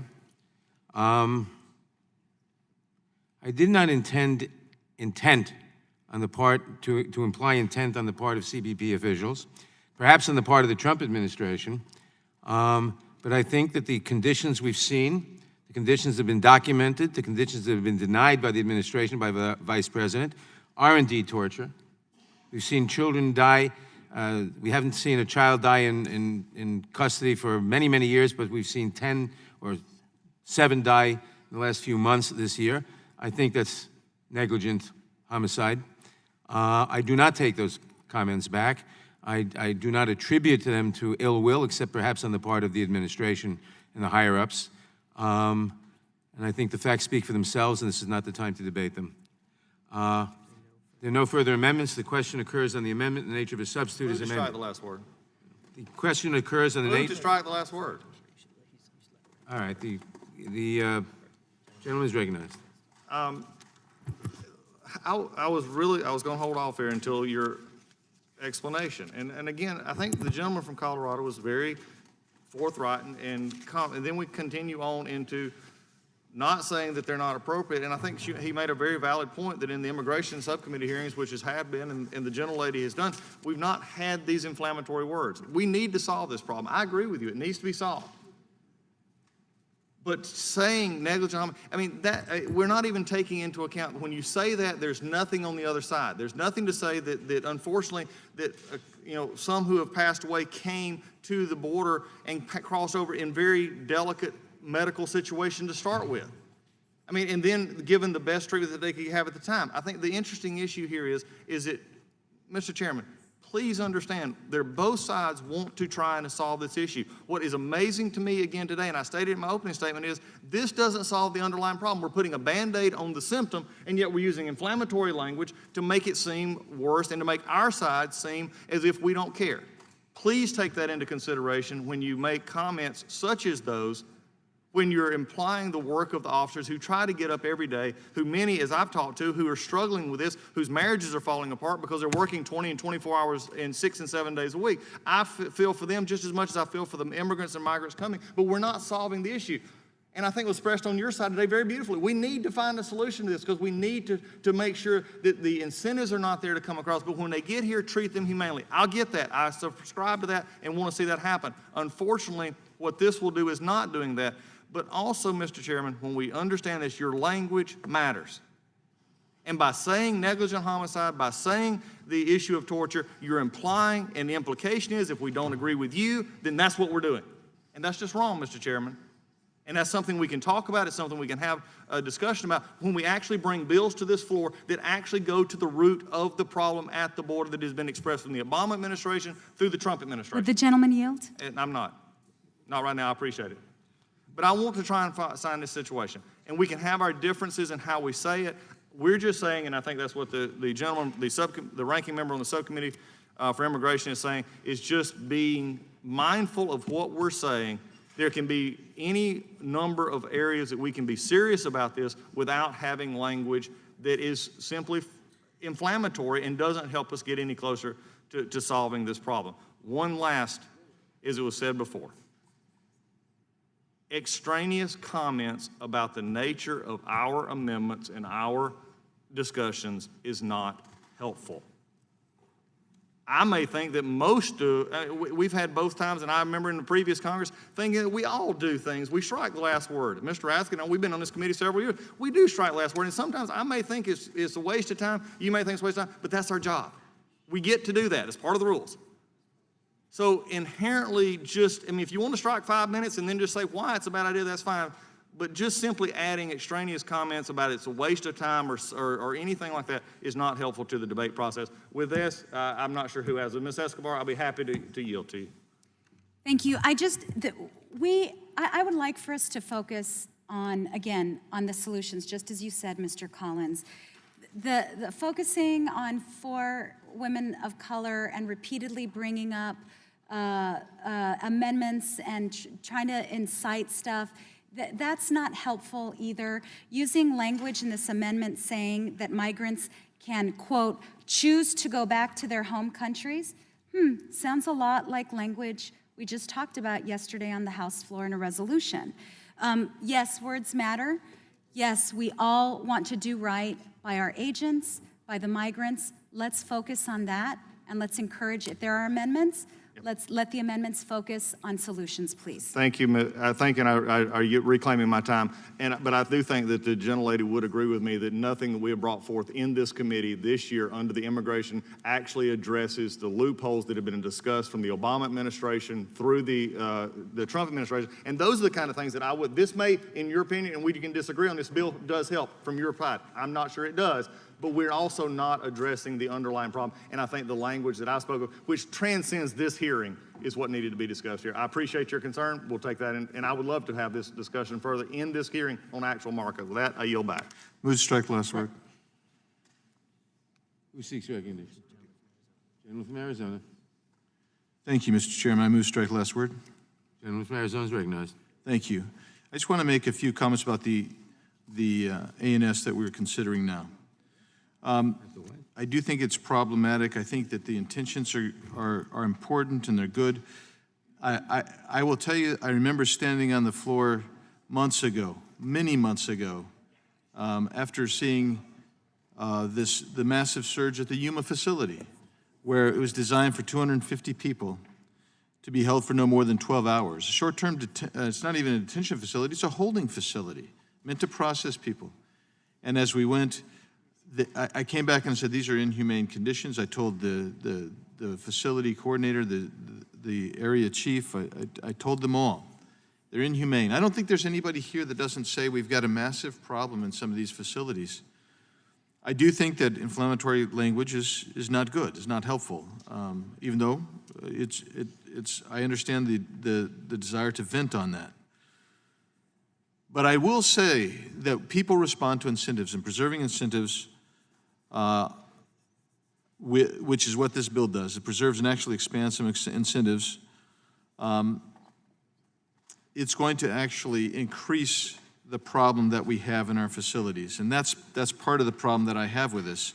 I also believe that it will encourage human trafficking and provides massive loopholes for human traffickers to come in. That's a real problem. Now, I want to comment about somebody said the administration should have been ready for a seasonal surge. I want you to think about that. A seasonal surge is what this was called. Record numbers of apprehensions. Record number of apprehensions, called a seasonal surge, as if we had twice as many as normal. We didn't have twice as many as normal. You had 145,000 apprehensions in 1 month alone. 145,000. You have a 25,000 bed deficit in CBP and ICE facilities.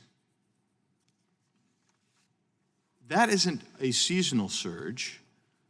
That is a response to lack of interior enforcement and preservation of incentives which draw people to our country.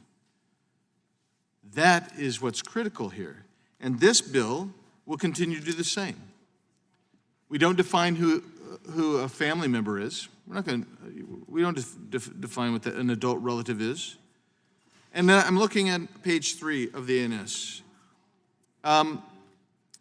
This is just one of many, and I pointed some out earlier times when I spoke. The medical professional shall review any prescribed medication that's in the detainee's possession or that was confiscated by CBP. Okay, that makes some sense to me. But who verifies the ID of the person? Who verifies and determines the correspondence between that individual and that prescription? We live in a society ourselves where we know prescription drugs are stolen and used and abused regularly. But now, effectively, what we're doing is we're putting a liability on CBP on people that we don't know who they are. They're destroying their identification documents as they come in. We see that happening. I've watched people getting ready to come across the border. They have this information that's used to transit Mexico, but they get there and they get rid of their identification and other records. Would the gentleman yield? Just 1 minute, please, All right. if I can make my point. So the final point I want to make with that is, we are effectively, and we want, if they need medication, we want to make sure they have the medication. But we're effectively putting that liability and onus on CBP with people we don't even know who they are, or if there's any connection whatsoever to that medication. And that's just one of many things in this bill, and I've talked about others, and so I'm going to yield to the gentlelady. Just on that point, many years ago, we had a hearing, oversight hearing on the confiscation of medication. And one of the witnesses was a famous author. Her uncle was detained. He had a valid visa, but erroneously detained at Dulles Airport. They took his medication away, and he died. So we understand there could be contraband, which is why a medical professional is going to make a determination, but people can and in fact have died because medication has been removed from them that they needed to survive. So that's a real issue, and it's a serious one, and I thank the gentleman for yielding. I would love to discuss it further, but my time is up. Time of the gentleman has expired. The question now occurs on the amendment in the nature of a substitute as amended. This will be followed immediately by a vote on final passage of the bill. All in favor of the amendment in the nature of a substitute respond by saying aye. Aye. Opposed, no. In the opinion of the chair, the ayes have it, and the amendment in the nature of a substitute is agreed to. A reporting quorum being present, the question is on the motion to report the bill H.R. 3239 as amended favorably to the House. Those in favor respond by saying aye. Those opposed, no. Those respond by saying aye. Aye. Opposed, no. The ayes have it, and the bill is ordered reported favorably. Roll call. The recorded vote has been requested. The clerk will call the roll. Mr. Nadler? Aye. Mr. Nadler votes aye. Ms. Lofgren? Aye. Ms. Lofgren votes aye. Ms. Jackson-Lee? Aye. Ms. Jackson-Lee votes aye. Mr. Cohen? Mr. Cohen votes aye. Mr. Johnson of Georgia? Mr. Deutsch? Mr. Deutsch votes aye. Ms. Bass? Mr. Richmond? Mr. Jeffries? Mr. Cicilline? Mr. Swalwell? Aye. Mr. Swalwell votes aye. Mr. Liu? Mr. Raskin? Final passage. Ms. Jayapal? Yes, aye. Ms. Jayapal votes aye. Ms. Stemmings? Mr. Correa? Mr. Correa votes aye. Ms. Scanlon? Ms. Scanlon votes aye. Ms. Garcia? Aye. Ms. Garcia votes aye. Mr. Neguse? Mr. Neguse votes aye. Ms. McBath? Ms. McBath votes aye. Mr. Stanton? Mr. Stanton votes aye. Ms. Dean? Ms. McCarcel-Powell? Ms. McCarcel-Powell votes aye. Ms. Escobar? Aye. Ms. Escobar votes aye. Mr. Collins? Mr. Collins votes no. Mr. Sensenbrenner? Mr. Shabbat? Mr. Gomert? Mr. Gomert votes no. Mr. Jordan? Mr. Jordan votes no. Mr. Buck? Mr. Buck votes no. Mr. Ratcliffe? Mr. Ratcliffe votes no. Ms. Roby? Ms. Roby votes no. Mr. Gates? Mr. Gates votes no. Mr. Johnson of Louisiana? Mr. Biggs? Mr. Biggs votes no. Mr. McClintock? Mr. McClintock votes no. Ms. Lesko? Ms. Lesko votes no. Mr. Reschenthaler? Mr. Reschenthaler votes no. Mr. Klein? Mr. Klein votes no. Mr. Armstrong? Mr. Armstrong votes no. Mr. Stube?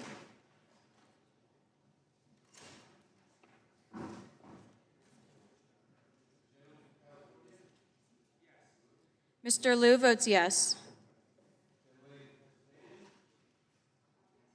Ms. Dean votes yes. Gentlelady from Texas? Has the gentlelady from Texas been recorded? Ms. Jackson Lee is recorded as aye. Okay. Are there any other members who wish to vote who haven't been recorded? The clerk will report. Well, anybody? Who?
Mr. Raskin votes aye.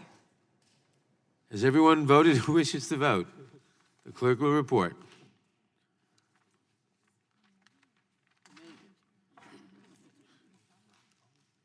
Catch your breath. I feel like saying catch your breath.